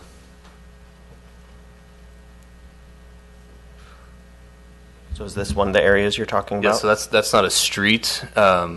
There, that's just an entrance to the parking lot. But if you Drive me. Show me where if you back up to That is a type of formation upon which a view corridor is overlaid. So that is So for example, when the town built the community center, there was obviously concerns about the height of that structure and how it affected view corridors for the people in Toyon Terrace. I mean, so you generally look at that concept, you look at roof design and all that to create view corridors around buildings. Is that Yes. when you do buildings? But usually view corridors, are they considered down streets and trying to preserve those views? But Let me share. I Yes, know when- we do that. Let me share another example right here. We're here. I'm going to go too far. it's where So the right here- artwork is. Yeah, Right. looking This feet. as part of the Bartisono development, this through here was preserved as a view corridor, even though it isn't overlaying on a street. So that does provide an example of that. And it's really hard to tell from Google Maps. But as you're walking on the sidewalk, when you look that direction, you have wide open views of the mountains, and there are no buildings obstructing those views. So go ahead. I think what Boyd might be asking is if the Railway Inn wanted to build 2 stories high, would that trigger a view corridor discussion that doesn't necessarily align with the street? No, there is no view corridor here. But I would share that based on the current zoning ordinance, there's no opportunity to build a second story here. This property is at a 70% FAR, which far exceeds the 25% allowed, and it doesn't accommodate parking on site. So this is a legal non-conforming parcel under its current development with no room for expansion. I guess What if my question really what is if you more go about the. What if you look again at that parking lot entrance? Is that a view corridor? Well, that's really what my question is. Yeah. I Go appreciate the north. conversation about Well, this- building 2 stories there. Go and north? The one that the driveway. It's more about the inventory of view corridors. I just looking at 2.1, maybe. So that. I don't know is that it's a view a full corridor. inventory. No, that is not considered a view corridor. I'm sorry, I'm just like, it's so hard to navigate this. It's like, That's the best view you'll get. okay. No, this is not a view corridor. So could it or should it be added as a view corridor? That, I think, is the question. Yes, and are there other such examples? Because there is a street-like area. So let's say, for example, like at Weber looking west across the Keller, Yeah. if someday there was a development there, which it's commercially zoned, it could occur, would there be a view corridor Weber at is a Weber view- Street? Weber's on. Weber is a view Weber's on there? corridor. Okay, so there you go. That's what you're looking at. Is the kind of Weber how- is a view corridor west Yes. or just east? Yeah. West. Where is it on there? If you Where can the see my cursor is? cursor right there. Oh, it's not labeled. Okay. Yeah. Weber's a small street there, but Should it be added, is that something that, should the language in 2.1 be more specific then about existing view corridors to include those, or, It's listed. I'm sorry, it is. Thank you. So, That's and okay. I There's a- noticed that there's no view corridor to the north from Yountville Crossroad where is that the Palissa property? Oh, you mean maybe on Stag's View Lane Or, North? I think there is Not one on Mill Stag's Road. View Lane North. It's not shown here, though. Stag's View Lane North through the Palissa parcel is Right. a view corridor, so that Okay. would affect potential development there since it cuts through that property. The design of that, if there was ever potentially Would be any reviewed. change in land use, the design of that parcel would have to take in consideration Stag's View corridor to the north and preserve that, and maybe the way buildings were laid out or something like, or a street or something like that, so, You have some expertise in that view corridor, I take it. yeah. So, how about Starkey? I don't even know if there is a view of any of the ridge lines or the hills or vineyards from there, but that's a street that's not listed. Starkey, what is it? So it, My intention isn't to bog It again. The question terminates is at- if there's an inventory of view corridors, but if there's an opportunity to add, there. so the ones listed. Oh, now I've what's lost it. different about Starkey is that it has the Burgundy Way development at the end, and view corridors generally are wide open views of what's beyond. So that one is a little bit of a tough example. Yeah. Typically, if you see a road here that goes either east, west, north, south, as most roads will take one of those, if there is a development at the end of it, then it wouldn't be a view corridor because the horizon as you're driving or walking down that road would be interrupted by a development, whether it's Burgundy Commons here by Starkey or any other house or development. These view corridors pretty much says this road will continue on into the horizon so you can see that view and not be interrupted by a development. That's kind of the way to figure out whether something should be added to the inventory or not.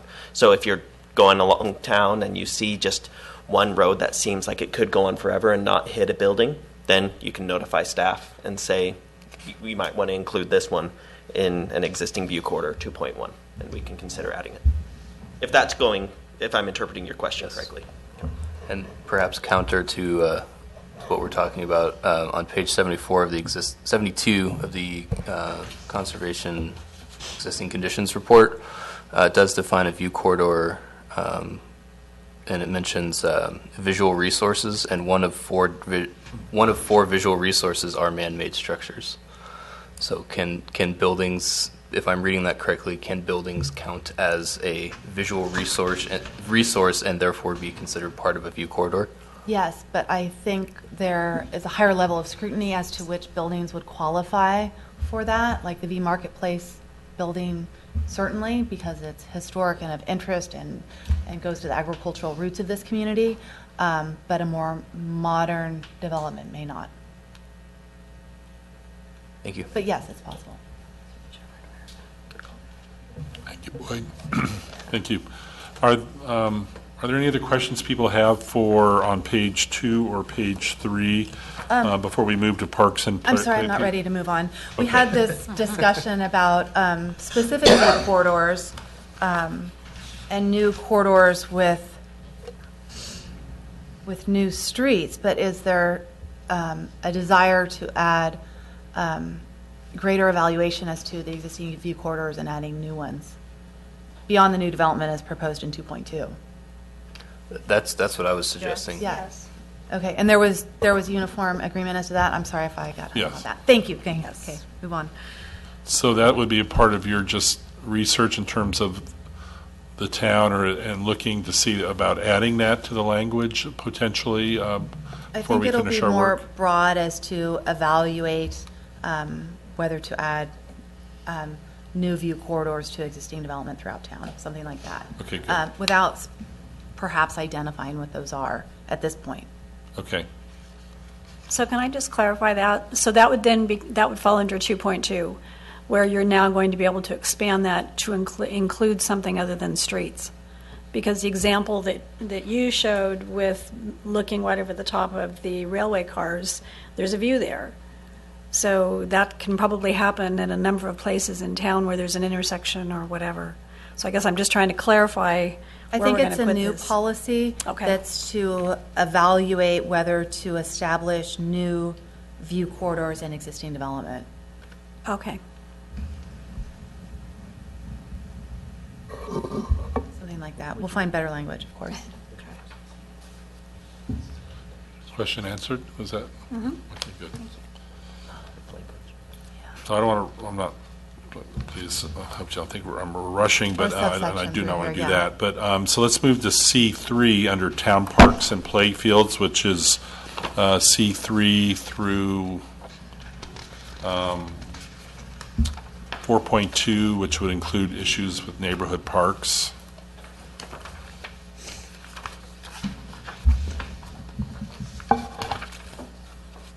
So on 3.1, there's I apologize, it says shown in figure X. Is that figure X in the report that you gave us that would show town parks and playfields shown in figure, 10, or parks, community places, and open space? Is that the report, you're referencing the report? There is a figure in the existing conditions report. I'm just not sure if that is. We have to go back and look. If there were so many iterations of it to make sure that it's correct. That it's a correct. That it's the correct map, which is why it wasn't included in here. But Okay. we'll have the correct map when we bring the draft back to you. So the main focus, it says under existing parks and playfields, is provide funds and maintain existing town parks and playfields. They would include the ones that here that are mentioned in this. I'm just not sure if that. I think the existing conditions reports. Is it correct? Well, I think it notes, is it Oak Circle, some of the open space there that wouldn't be part of the town's parks and playfields, but it is part of open space. So that's why the maps may be different between what's ultimately included in the general plan. And just to note, let's see, 4.1, and then under neighborhood parks, we talked about in 3.1 providing funds to maintain, and 4.1 says provide new neighborhood parks within new residential subdivisions as feasible, which provides the opportunity for more parks as the community desires. I have a question or a request maybe that if there's somewhere in, I'm thinking maybe it would go in 3.1, maybe even 4.1, something about exploring creation of a dog park in town. I think that's too detailed for the general plan. Not necessarily. Okay. I think I've seen programs like that in a general plan. Well, it seemed like that was but- something at the community forum that we had that a lot of people brought up. And I guess being a dog owner myself and, knowing so many people around this community would have dogs, and that's something that I think visitors who come here, I meet a lot of visitors who stay at the hotels that have their dogs, and they like to bring them out to Yountville Park to play. But I know the town has really been enforcing the leash law, and so where we used to maybe be able to play fetch with the dogs in the park, we haven't been able to do that. So I know there's a huge call for that for residents and visitors. This may be an item that warrants a vote.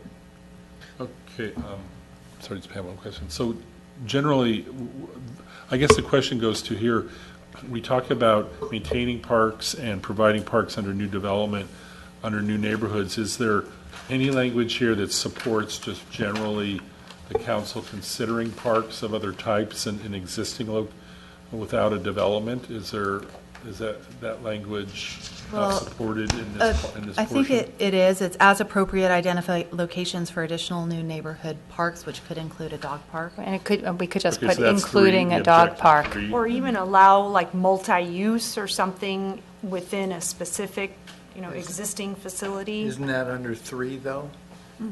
So provide a network of community and neighborhood parks, with the last sentence being as appropriate, identify locations for additional parks. Yeah. That's kind of where I thought it might go. It's not specific to one use, which I don't think is our role to do that, but I think it's the language we'd ask that would support that.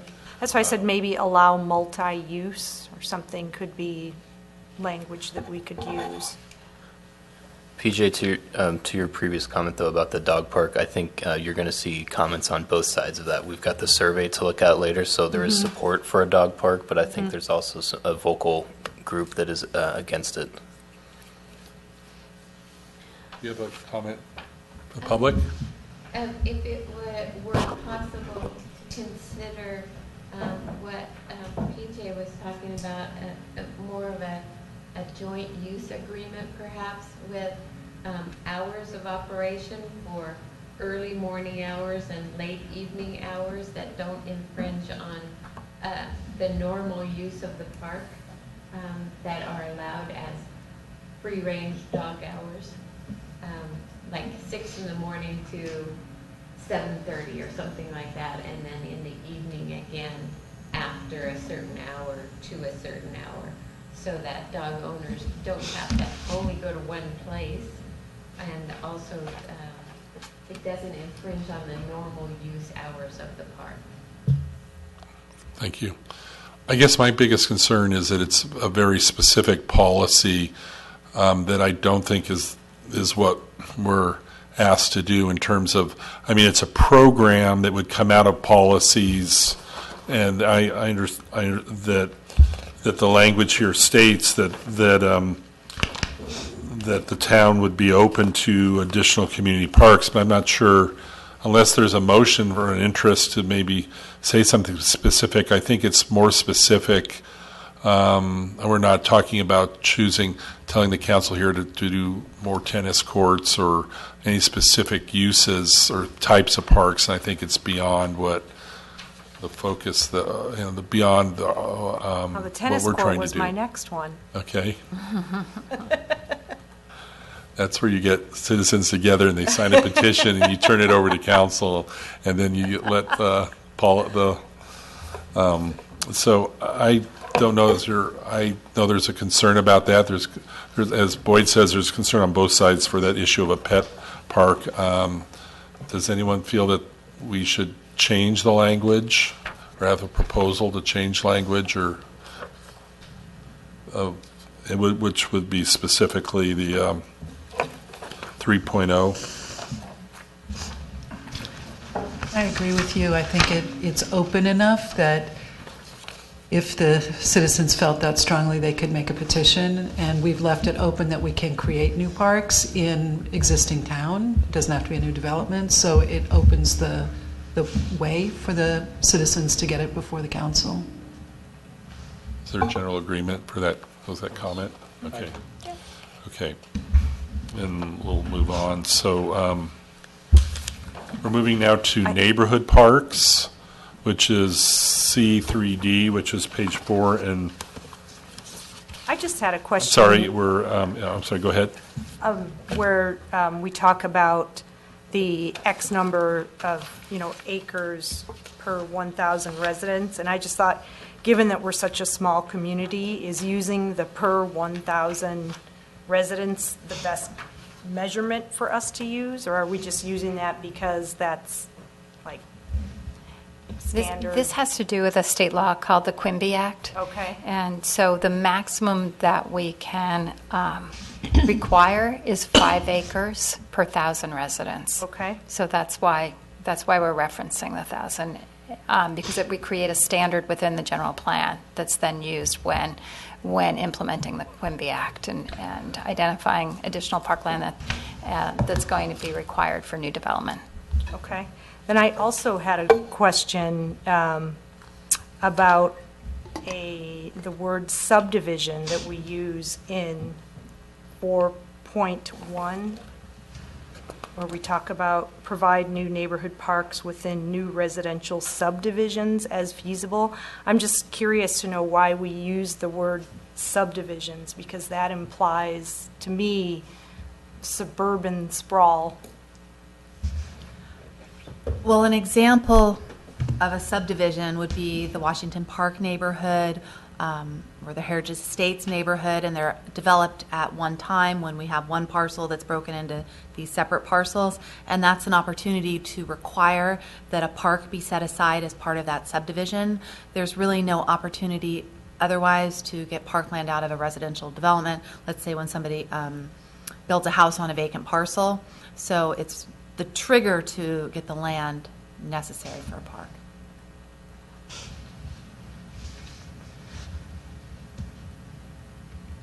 Does that answer I guess your as question? I'm reading, it does. But I guess as I read this, then it forces me to kind of read into it that says, oh, so we're planning a new subdivision. It's being prepared for the time that we may have a application before us for a subdivision, and then we could exact this from the developer. It doesn't presume a subdivision. We don't know of one that is planned. It's just preparing the town's policies in case something were to occur. I think it's more an issue of if there is a new subdivision, it needs to have room for a park. For example, this would apply to the Catholic Church property. Thank you. Thank you. Are there any comments about creek resources under C3.E? Yes.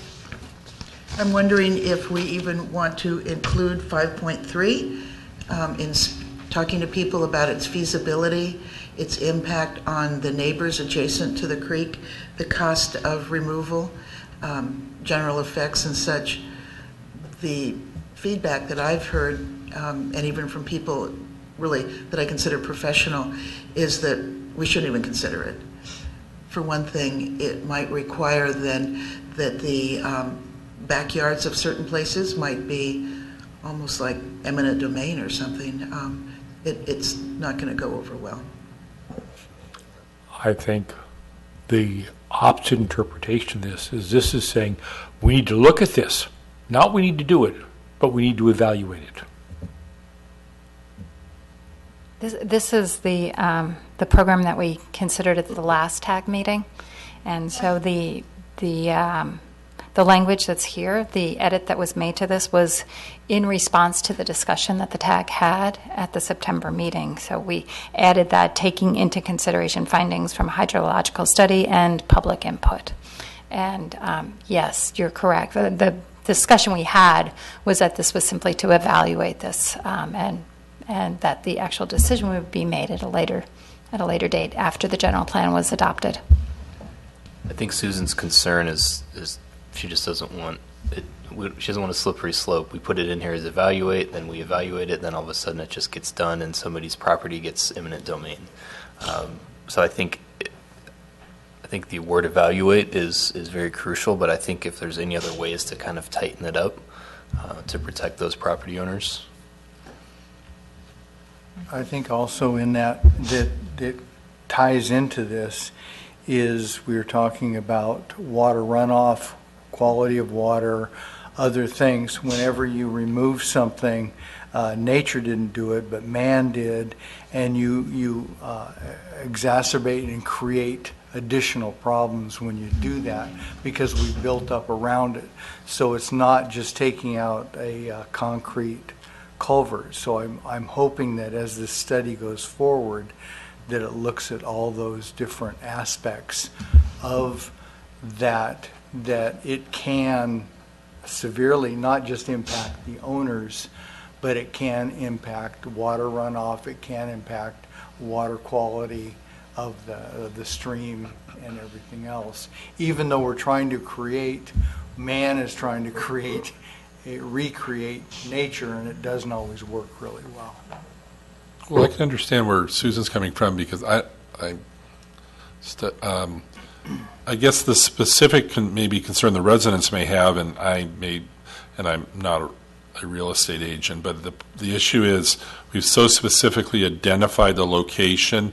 You'd hate to get to a situation where it's possible that a real estate agent or broker would have to notify future property owners of this possible action, which could affect the property value of the people in that area.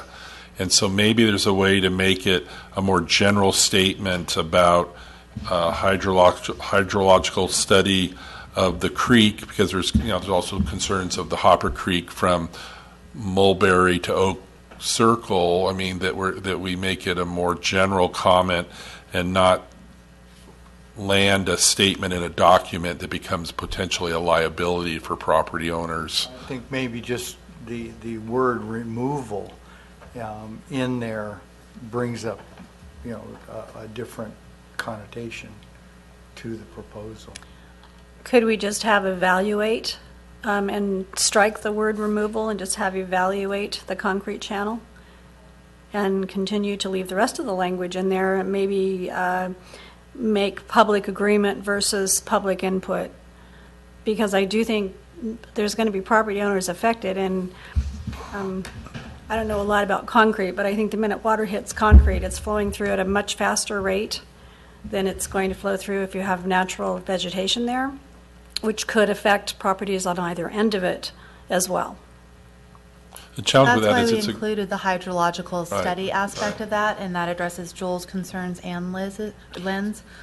So could we remove the term removal and talk about just some general evaluation of parts of Hopper Creek that have, so that we're not suggesting an action that may not ever occur?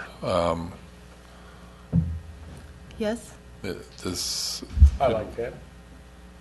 Could you, does anyone have particular language they suggest? Even though, Susan, you've suggested we remove it, are you still of that mind that it would be removed versus? I think, the removal of the removal is helpful. I mean, if somebody could convince property owners and anybody that's personally involved that this is a good thing, and then, of course, convince the general population that it could make it a better water flow. How about if we change removal to viability? Evaluate the viability of the concrete channel. Or just evaluate it. Evaluate the viability of the portions of Hopper Creek between Heritage Court Open Space and Mulberry.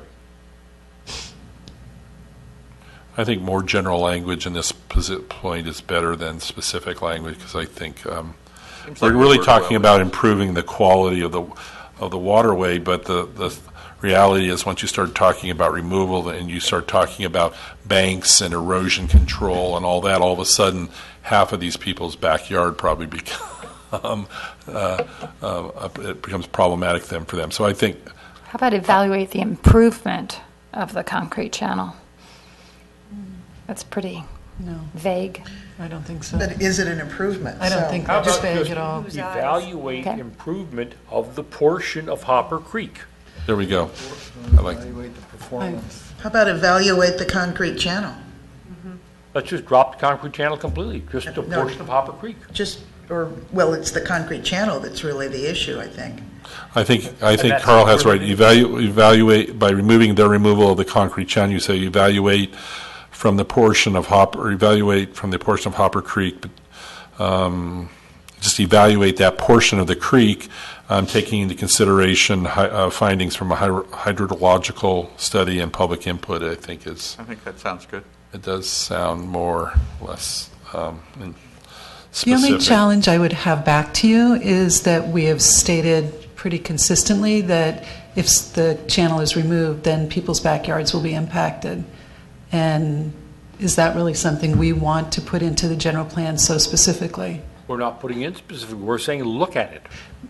But we've also said it will impact people. So we are, whether we're saying it or not, by putting it in, we're saying we think it's a good thing to look at it. So potentially we think it's a good thing to take out the concrete channel.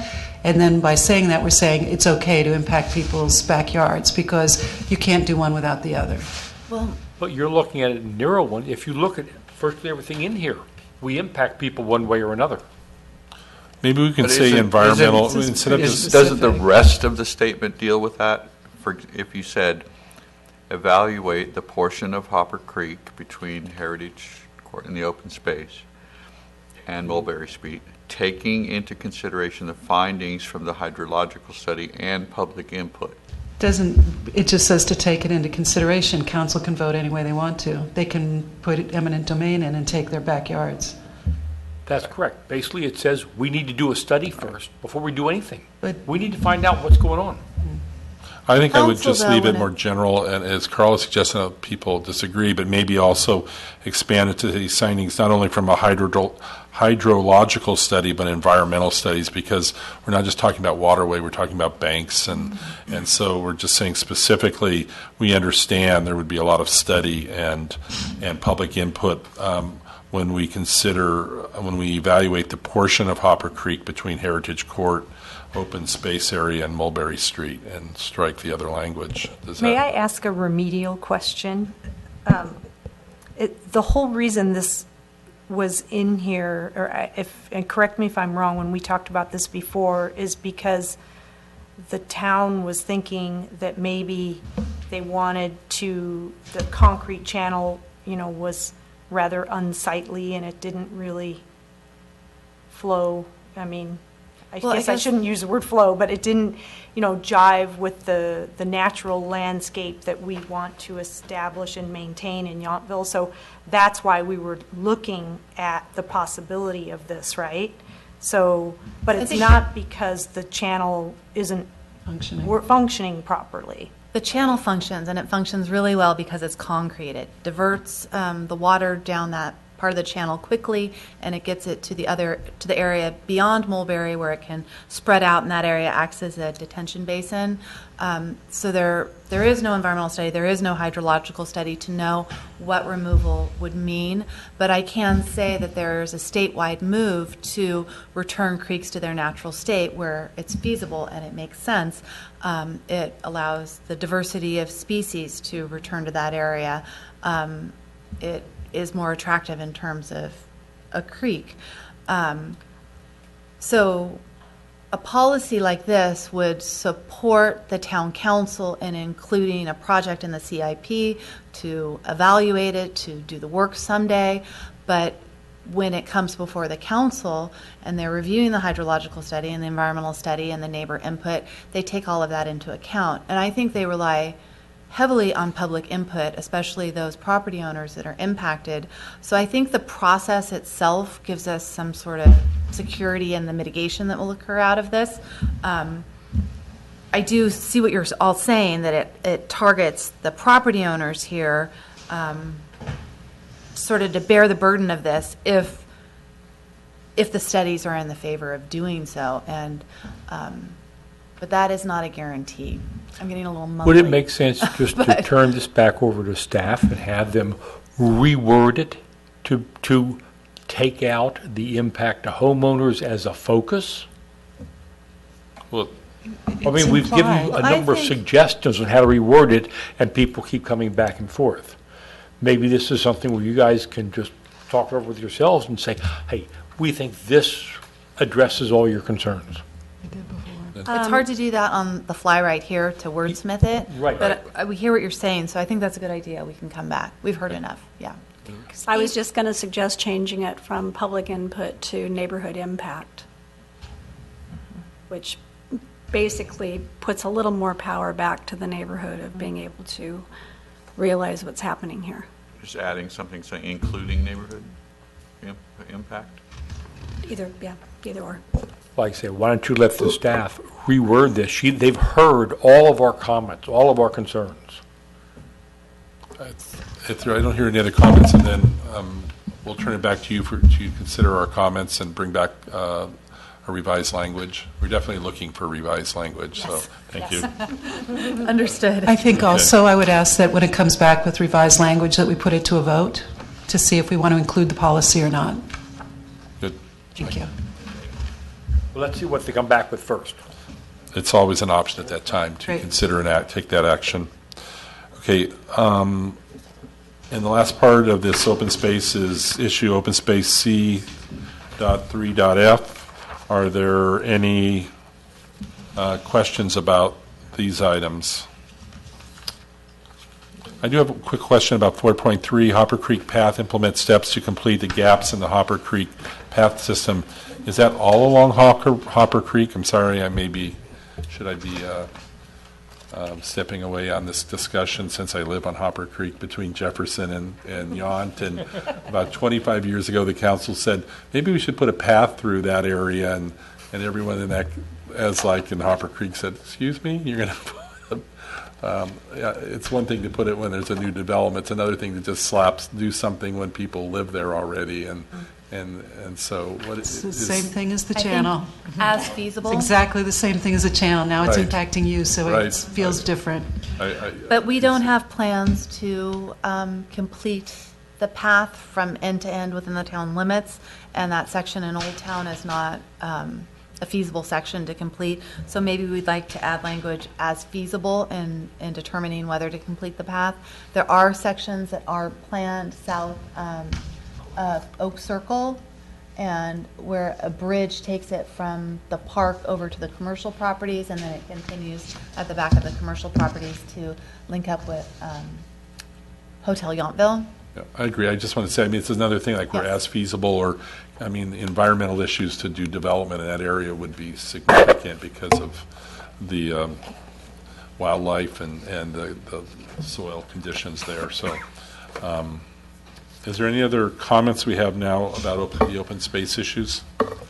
Should these be 6.2 and 3, or instead of 4? 6.1, 6. Oops, oh, you're right, it should be 6. Oh, those were, Yeah, that should be 6.2, 6.3. we're going to be renumbering all of these in the final draft. Okay. I didn't know if it jumped Why back they to... are, they may to have been 4. moved from somewhere else, and that could be why they're there then. So we're at a point now where maybe we should take a few minutes just to evaluate our agenda. And I do have a lot of comments about the vision statement and about the general plan outline, and we do want to talk briefly about, I guess, what's happening in the future. I'm wondering, and I'm wondering what other people think, you have a large segment here about the August 24th community workshop and all the data that we can review ourselves about how the community voted on these issues. Is it something we can maybe review at a later time and bypass today, or? I suggest the next meeting will be busy, but this is something that you can review on your own. And I think it's important to do so and keep that in mind when we're looking at all of these policies, because this is the most in-depth information we have as to public input on these topics, and they address the issues before you. So just, I would be okay with your becoming familiar with it on your own, emailing staff if you have questions. Just keep this in the back of your mind as we move forward. So it's important data, and I don't want to speak for anyone else. Does anyone else have a different opinion about, have a particular comment about it? But I'm concerned about, we could review that ourselves and send questions to staff if we have questions. So. Yeah. And just to ask that if we're addressing something, that staff remind us that there might have been public comment and a vote. As you talked about earlier on one of the issues that there, right. So I agree. The view corridors, the dog View parks. corridors, Just to right, remind there us, remember there was input, just in case we don't. Yeah, Nathan has a great memory. Is there any one piece of information you wanted to share? I Or think just one reviewed thing it? that was really interesting that didn't come up as an issue that I thought would is parking. Basically, it said parking is not an issue in the town. It was very interesting. I thought it was interesting that all the questions around parking were only targeted at residential areas. It was not businesses, not Washington Park, not down south by where Red is and parking lot R&D, where the Welcome yeah. Center is, and R&D. So I thought that was pretty interesting. Yeah. Well, because I don't live where people might be parking while they're working at restaurants or going to restaurants, it literally is not a problem for me, but that comment came up and the vote was taken and such, and the following week I couldn't find a parking place at Redwood. Yes. So. That's good. It depends I'd rather on have us what talk you're about thinking our of. perspectives on it than maybe just going over the data. Is there any other comments? Or? And that was the primary purpose. We weren't going to go into a big thing. We just handed you the results of both what happened at the workshop as well as the online version, which we got 22 more responses. And what we noticed was how consistent it was. The online mirrored very closely what the responses were at the workshop, which also mirrored very closely the applicable questions asked the community as a whole in the town-wide survey last year. And so with all of that, it was mainly just what stood out to you about the workshop, both with the findings here that the responses to the survey, but also the overall flow of the workshop. Any good things, bad things that we can then apply to planning in the next one. The last thing I'll say, and then I'll stop talking, is that the very last question of, hey, what did you think? Overwhelming positive. There's only one respondent that said they hated it, and then afterward they came and said, the only reason I hated it is because you didn't have cookies. So that's constructive criticism that we can then learn from and apply to next Always workshop. provide food. That's right. On the questionnaire, I just have one personal thing, and that's being a very long-term resident, is I know people, visitors, and some residents use the term no-yo. Personally, I'd rather that the town not use the term no-yo. I think it's very derogatory to those of us who have lived here for a very long time who live in Old Town. And that's just a personal thing. So when it comes up on a town, thing, it bothers a lot of people. The no-yo bothers a lot of people. That's a great letter to the editor. I wanted to add, and this is going to pertain to our October and November meetings. As much as there was strong comment about that there was a lot of opposition to building height, there was also the second most response was for they were open to it as long as view corridors were protected. I think that means that it's incumbent upon us to examine that and look at it.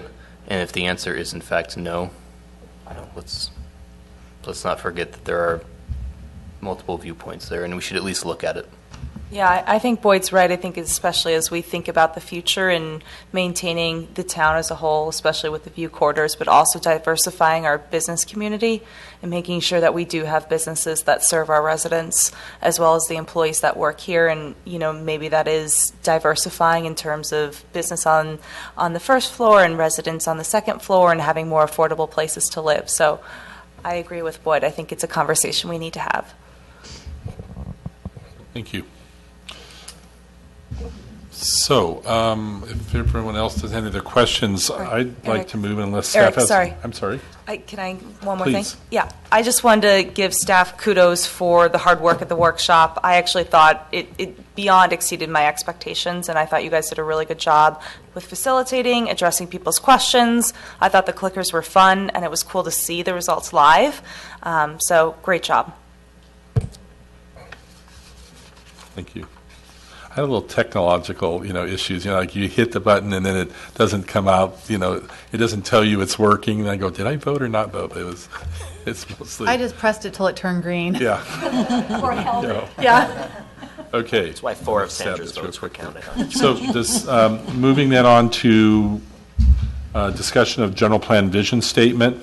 Does staff have any comments on that before we discuss that, or do you have an opening?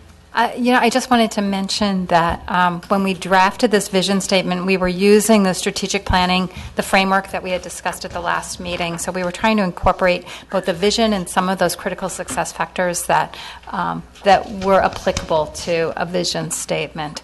And then we also wanted to be sure, because of the discussion that we had, that we were including this concept of making sure we were ensuring a livable community, and we were striking the right balance between the neighborhoods and preserving the small town character, and then also acknowledging that Yountville is kind of this world-class visitor destination. And then also there was the request to include kind of sustainability into the vision statement. So that's really it. We're looking forward to hearing your reaction to it and suggestions for improving it. Yeah. So this draft vision statement was included in the packet that was sent out to you. It's up on the screen, and copies are being handed out right now. If members of the public want a copy other than what's on the screen, you're welcome. There's one right here if you want. I could read it too if that was of any interest. Okay. Have we all looked at it? Did you have a chance to look at it before we got to the meeting? So I have a little challenge to this because I have some definite concerns about the language, but I don't think we want to spend the next hour in a group wordsmithing this issue. So maybe we could go around, and if anyone's taken notes, which I have, about specific issues about it, then you could take those notes, and then I assume we could potentially see revisions to it in the future. Yeah, and if anybody wants to just provide their notes or wordsmithing to staff directly, and then we could also take that into consideration for the next draft. So maybe just to go around briefly, if people have any specific questions or concerns about it, and then Well, I have to admit, I chuckled when I read, and we support our local businesses. And they are, what? Ranch Market? Our dentist. Now the truth comes out. We're always accepting new patients. An advertisement, wow. That's funny. So I have just a few comments. I'll throw them out there, and then we can, and I will provide maybe some comments to staff.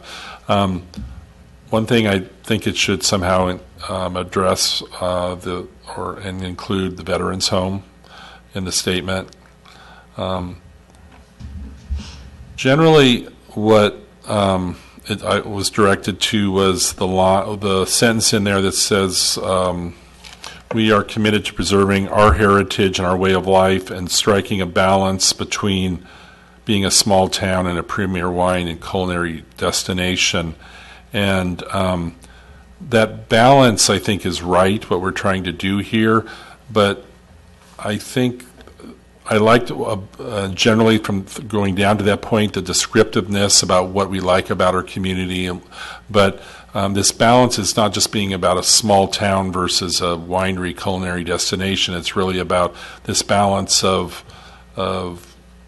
protecting or supporting a vital, resident-oriented small town. So it's creating this kind of not enough description, I think, as we read through here about, and one of the earlier sentences, our town is home to families and people of all ages and walks of life that desire to protect our residential character, and so. I would like to see, I just generally would like to see more balance in this general statement of how the priority of the town is to be resident-oriented, protect our residential character, adding the issue of sustainability, and that's my general comments. The one sentence that struck me was, above all, we appreciate the rare and wonderful opportunity to live in such a special corner of the world. I like the other descriptive sentences. When I got to that, I just, we all that we appreciate to the rare and wonderful opportunity. I don't know. It just seems to be a flowery statement that doesn't tell us what we're doing. I felt like that statement there is out of place because it doesn't. It's I don't know how to say it. Just I think it's every community is a special corner of the world, and I'm not sure this says anything more specific. We are committed to preserving our heritage and our way of life. I'd like this to maybe flesh out more what that heritage means in our way of life. I mean, I know what Donald Trump means by heritage after Charlottesville, but I don't think this tells us what heritage is for our community. And so just more general description of why this balance that we're trying to achieve between a residential community and a very successful business and wine and culinary destination that is of immense benefit to the residents here. So, I agree with Eric on. There's some flowery language in here, which to me is not really part of the vision. I do think we could beat this up for the next half hour, something like that. Yeah, or maybe we just provide some input back to staff. I agree. I just wanted to generally throw out and I'm sorry, it was more wordy than I should have been, but is there any other just general comments like that from the group?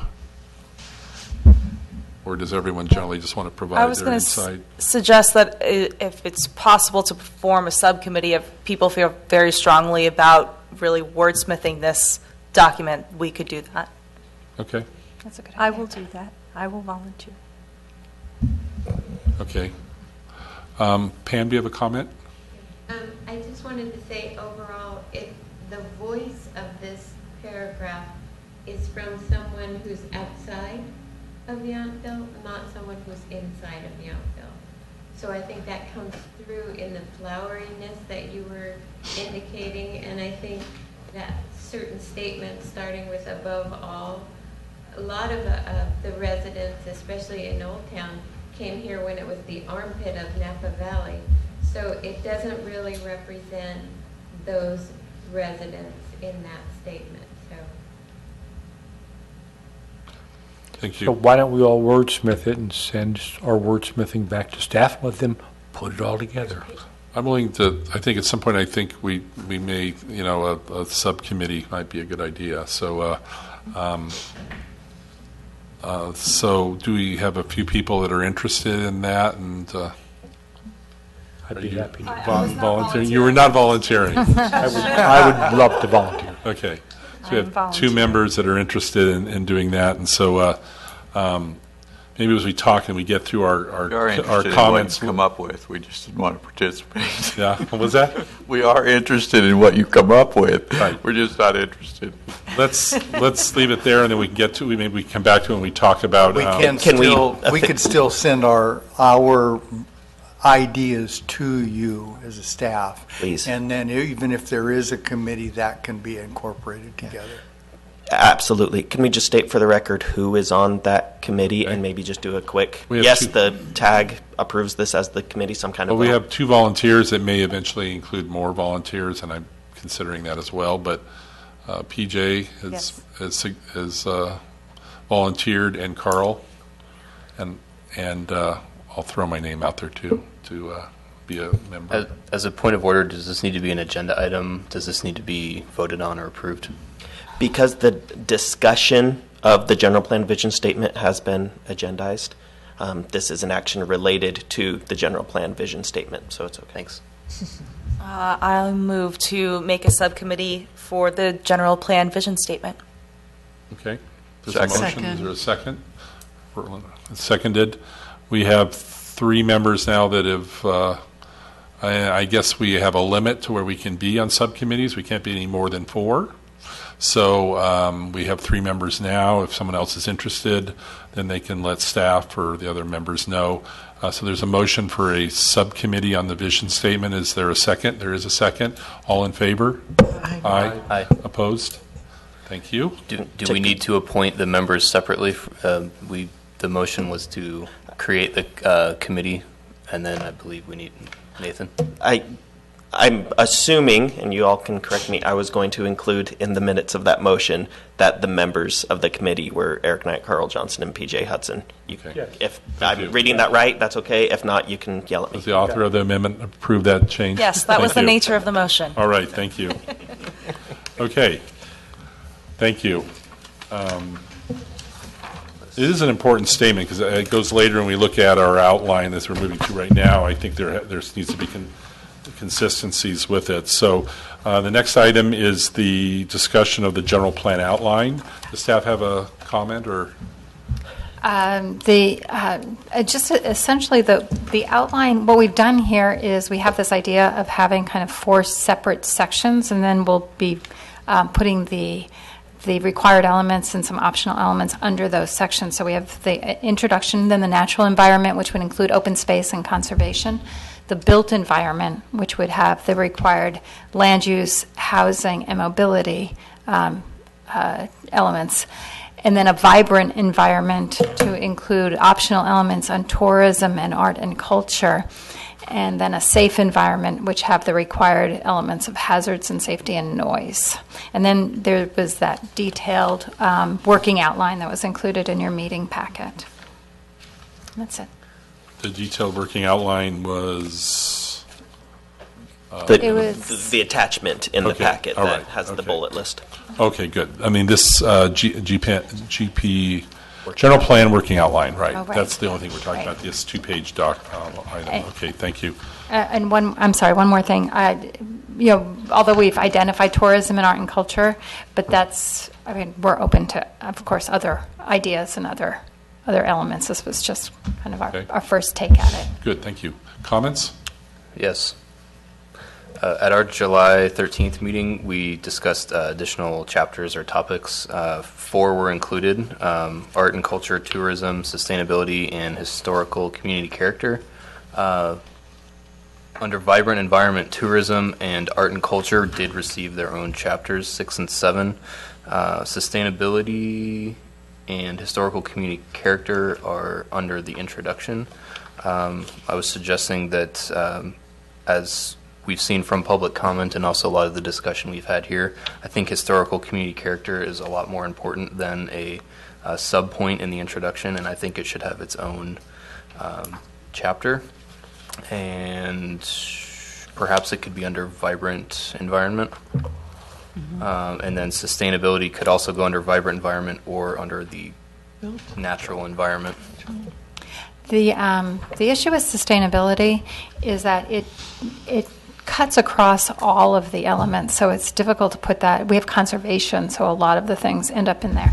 How I've done this before with other general plans is to, for example, for sustainability, to kind of have an icon like a leaf that's used to identify all policies and programs that fall within that theme of sustainability. So the theme itself is something that's identified in the introduction, kind of a general discussion about sustainability, but then identify the policies and programs that support that theme, because it's really hard to pull out policies and programs that are just going to be specific to sustainability, because you're going to find them in conservation and also a lot in the mobility section as well. So that's the thinking behind identifying as a theme as opposed to a separate element. So I don't disagree on sustainability, but what about historical community character? Is it kind of the same?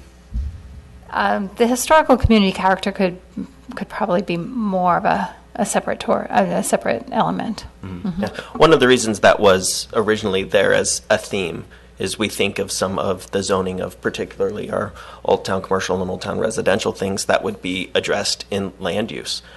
There's also things related to our historical community character tied to tourism, art, and culture. And so an argument can be made for both ways, having it be a theme that's interwoven throughout every element, or having it be completely called separate and might be one of the smaller chapters. There's an argument that could be made for both. As long as it's addressed and it's given serious consideration, I think we've heard time and time again that's very important to people.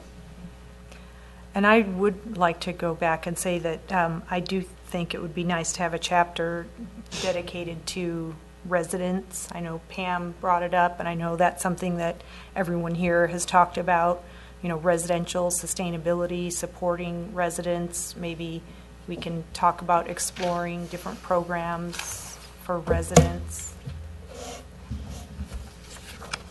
Other comments? On terms of the vibrant environment under tourism, there's no mention of retail under this section. Is that implied in other programs, or I do feel like that's a piece of the tourism puzzle that's not here? We can add that. Okay. And then the second piece was I see some things like restaurants and lodging, hotels and stuff are called out, but the art walk isn't called out at all, and I know that's a really big piece of our town. Is, in your mind, does that fall under programs under arts and culture? Yes, it would have. Okay. Maybe the other thing to consider under vibrant community, it's not tourism, but community services or community service businesses, like dentists and things like that somehow should be addressed. That's sort of part of that residential livability. Yeah. I mean, I think we used that word once, livability, something. So what leads me is to maybe my comment is that our vision statement is the nuts and bolts of that statement is that our community's challenge daily to strike a balance between a small town and our wine and culinary destination. And with that in mind, I think my suggestion is possibly this vibrant environment follow directly after the introduction, and that it include, as Boyd suggested, a discussion about a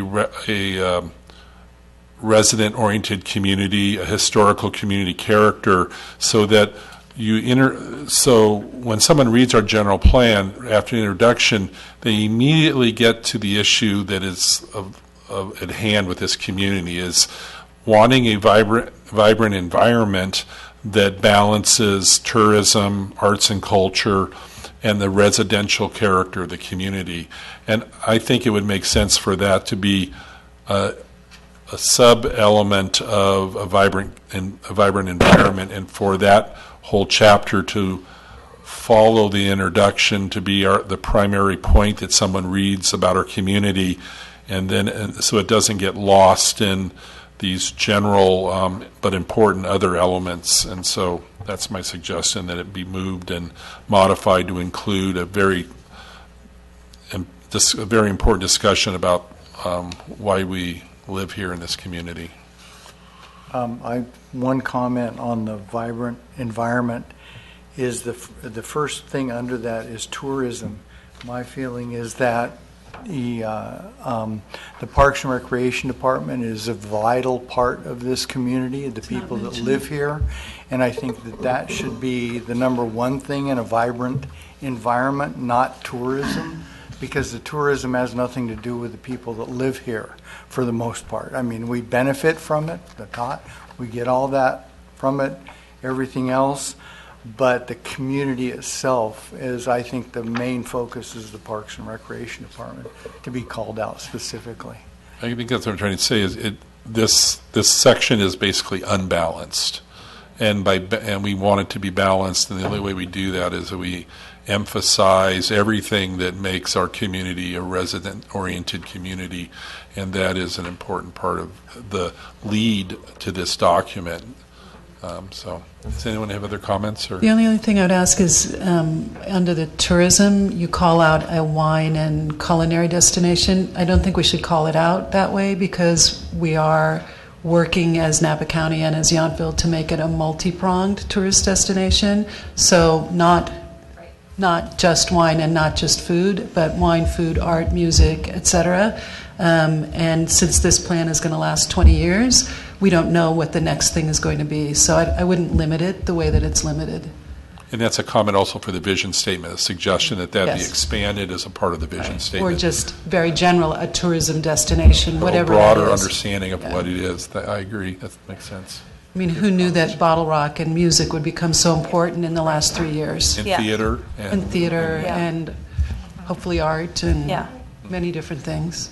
Yeah, I agree with Liz. I think she's spot on, and it triggered me to think about all of the non-wine experiences that are not on here, like hot air balloons and golf and all of that stuff. So I think we The definitely Vine need... Trail, I mean, Right, everything. yeah, we need to adjust that, and I completely agree with Eric. I think that there is an unfair balance here to tourism and not the residents, and what are the important things that make up our environment for residents. And so I agree with him, and I think also moving that directly under the introduction sets the entire tone for our general plan for our town. So I agree. Perhaps a reference to volunteerism it would be appropriate too, as something to something that the residents would get involved in. One of the chapters or one of the subpoints under livability. I know we can't enact a lot of policy or programs with the Vets Home, but as long, I don't want to leave them out of, I think they should be mentioned in there somewhere, wherever appropriate. They're part of our community too. Did I see that somewhere in the Sorry, I missed that. outline? The veterans, Veterans Home. Veterans we can't, and there's no programs or policies because the town's limited on that, but they should be mentioned somehow. As inclusion, almost. So they're definitely here under land use, but I guess what you're suggesting is but this is land use issues, saying we really can't do much, we'll have much say what happens there. But in a discussion of the residential character, it's clearly the crown jewel of this valley, and to have I think to they're be part a of the part of that. vibrant environment. Right, the veteran. They contribute to it. They're included in it. They contribute to it. Very good. How do they contribute? Participation in committees, participation in events, the concert on Saturday. I mean, that's all part of our environment. You may not enjoy it, but some people do.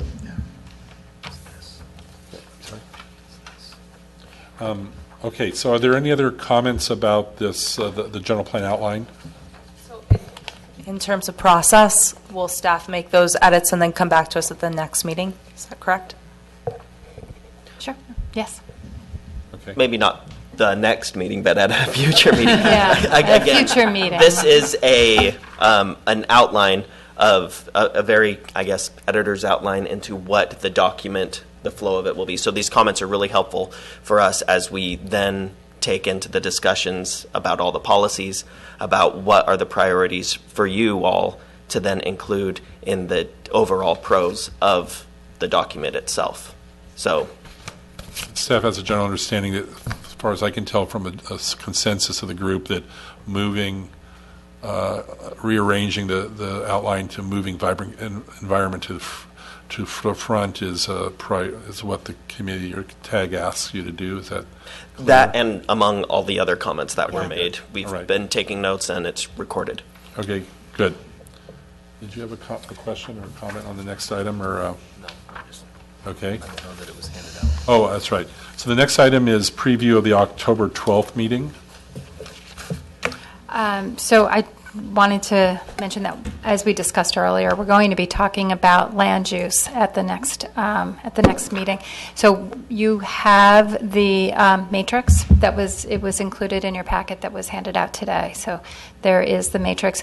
We will be running that by the environmental consultant, so there may be some additional changes. So when you get your packet the week before the next meeting, please be aware that there might be some changes between what you have received this evening.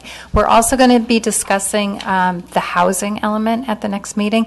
Again, the housing element is one that we really don't want to make any changes to because it's already been approved by the State Department of Housing and Community Development. There is one program in there about the Palissa property, which we may want to make changes to. We'll be talking about that at the next meeting. So the housing element itself, we don't have a matrix for it, but we'll include a link. You can review the housing element. It's very long. It's a very long document, so be aware of that and budget your time accordingly. But that's the homework for the next meeting. I have a question. Send that link to us. Excuse me? How soon will we get the link To the housing element. The Yes. housing element is on the website. It's on the website right It's on, now. okay, Yep. good, thank you.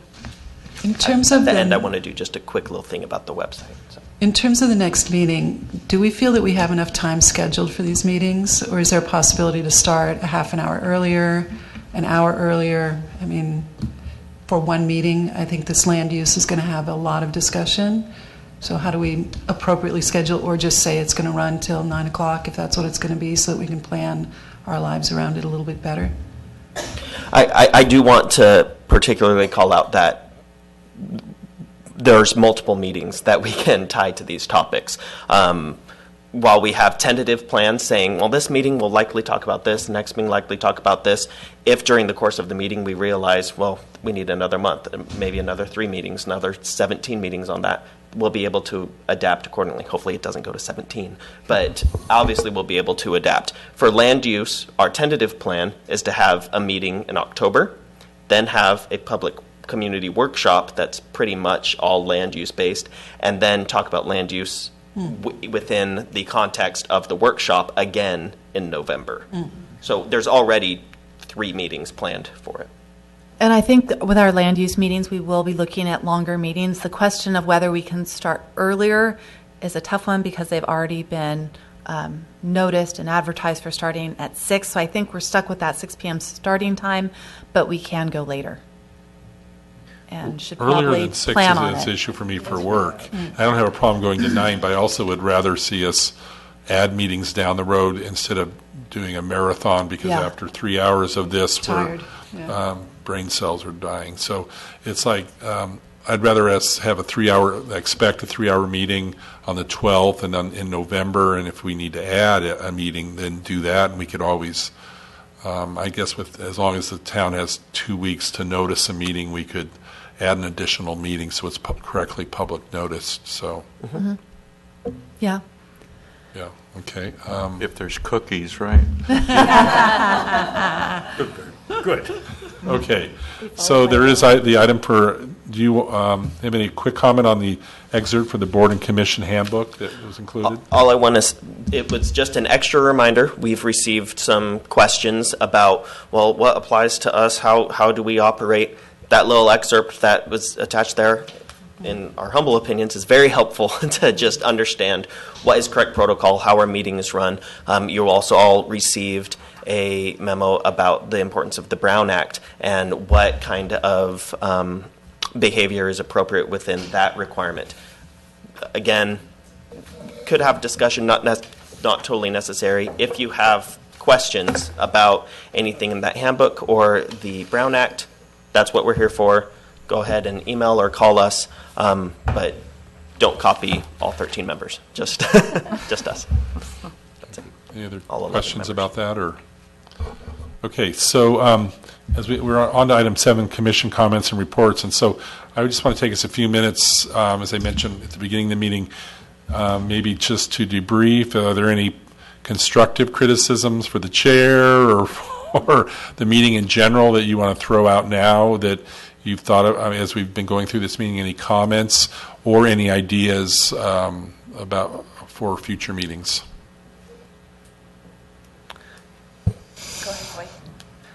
So my suggestion, and this was just brought up about the length of meetings, the number of meetings. So in an effort to diminish the number of extra meetings that we might need, and also to make sure that we don't go till 9 or 10 next time maybe, I talked to staff about formulating ad hoc committees. I know we already made one for the vision statement, and I think we should do the same. Land use is quite a beast. And I think that we can add that as an agenda item next time if everyone's amenable to that. We can break up land use into separate categories, and then we can have subcommittees meeting. Does that make sense, everyone? Maybe after the first meeting about land use, just to see what the topics of controversy might be. Well, correct. So I've discussed with staff, possible 2, 3, 4 groups, and we don't have to determine them now. I'm suggesting we add that as an agenda item next time. I think we should add it as an agenda item. And we did speak with Boyd about this. But the idea is to break out into 3 or 4 different groups on the big topics. We'll have our land use tag meeting next month, followed by the workshop. And after that workshop, we could plan these meetings before we convene again, and we can really start fleshing out those issues. So it's fully supported by staff. We think it's a good way to sort of work through the meat of this next exercise. Okay. Does that make sense to you? I can see where we have the next meeting where we get into land use, and then I guess we could certainly discuss at the end of the meeting on the 12th whether we want to form groups. They have to be, because of the Brown Act, they have to be 4 people or less. Maybe if we had groups, maybe we should consider it the next meeting, so that when we're at the workshop and we're kind of thinking about maybe a format of that. I'm not sure. Is that what you're suggesting, or Sue, Absolutely, or? yes. So we'll just add it to the agenda for the next meeting on the 12th. Yep. And I think to help you guys, we'll suggest 3 or 4 ideas just to start the discussion. You can obviously select different topics for those discussions, but it would be nice if next time we could get what your interest is in serving on each of the different committees, so that you know what to pay attention to at the... So we have an opportunity with the staff where we have the current matrix. We'll get more of that. We'll talk about that at the meeting, but then we'll reserve time at the end of the meeting, and maybe because you're right that we'll have an opportunity then. We'll want to form the committee's next meeting. Next meeting at the end of the meeting on the 12th. That's a good suggestion.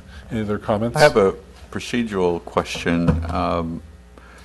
And it doesn't really, it just came up in this meeting, but it doesn't really, this meeting wasn't really the issue, and that is that we have a section in the agenda for public comments, and we do that, and that's great, and I think we all appreciate people being here and people participating with those public comments.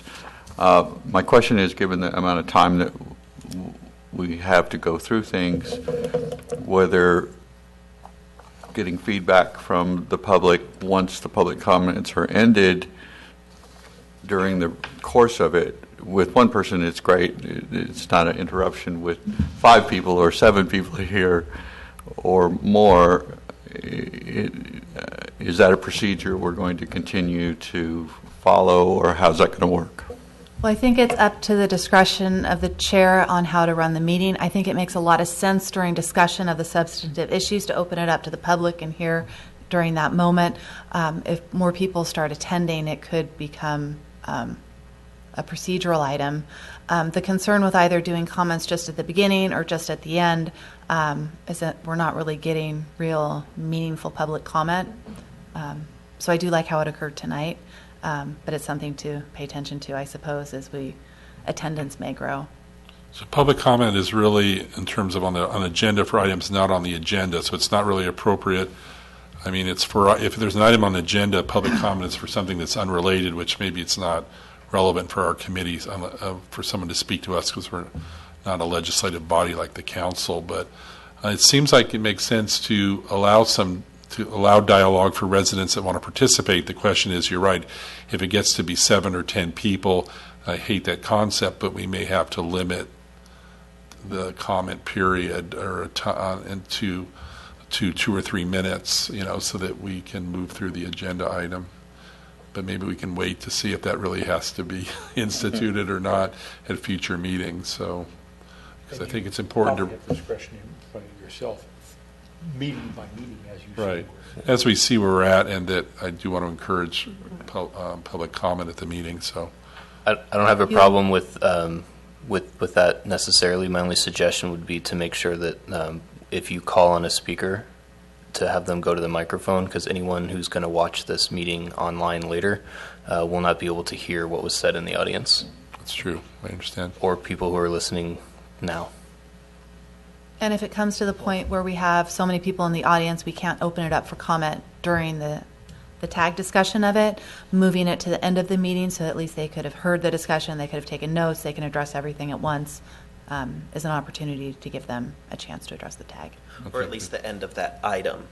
So that particular we have all issue the discussion about open space. Okay, before we move on to conservation, something like that is a possibility. That's good. I think we'll consider that and keep open-minded about opportunities to do that. So are there any other commission comments or ideas to discuss before we call for a motion to adjourn? Yeah, I wanted to say I liked, Eric, how you moved us through the items this time. I thought it helped facilitate the conversation and moved us through faster, so I appreciated that. Thank you. Thank you. Hearing no other comments? Could I just give one quick reminder update about something? Okay. The Envision Yountville website, I know especially as we're going to move into land use and other topics, you've already had neighbors and friends talk to you asking questions. I can't stress more how important this website is as a resource. Here on the front page, not only does it have all your names, you can subscribe to the mailing list to get any emails and updates that we send to people. You can click there to see all of the agendas or audio or video of any of the previous meetings. Right here in news and events, there's a list of all the upcoming meetings, little explanations about what's going to be covered at the meetings. And then within the project library, there's all of the background information, including past general plans, the housing and circulation elements, the climate action plan, and all of the other things that we've discussed. I just want to really, really enforce sharing this tool with the community, especially as you have neighbors and friends asking you questions. This is an incredible resource to share with them. There are a lot of resources on there. In terms of just a comment from the public, from Pam, is there a way to bolden or something with the Envision staff to bolden where you would click for meeting agenda or something that would, so it would stand out? Is that possible for them to consider to do that? Yeah, right now it's kind of at the bottom after all your names, but please click here for agendas. We can move up closer to the top and absolutely put it so it's on the home page, bold and clear for someone that's searching for that information. Absolutely, we can. Thank you. Thank you. Is there a motion to adjourn? So moved. Motion, is there a second? Second. There's a motion and a second. Do you need to identify those individuals, or I'm doing it. You're doing that. Chalmers and Johnson. Thank you very much. All in favor? Aye. Opposed? So our next meeting date is October 12th at 6 p.m. in the council chambers, where we'll be discussing. It will be our first meeting discussing land use. So thank you very much for attending tonight. Thank you. Thank you.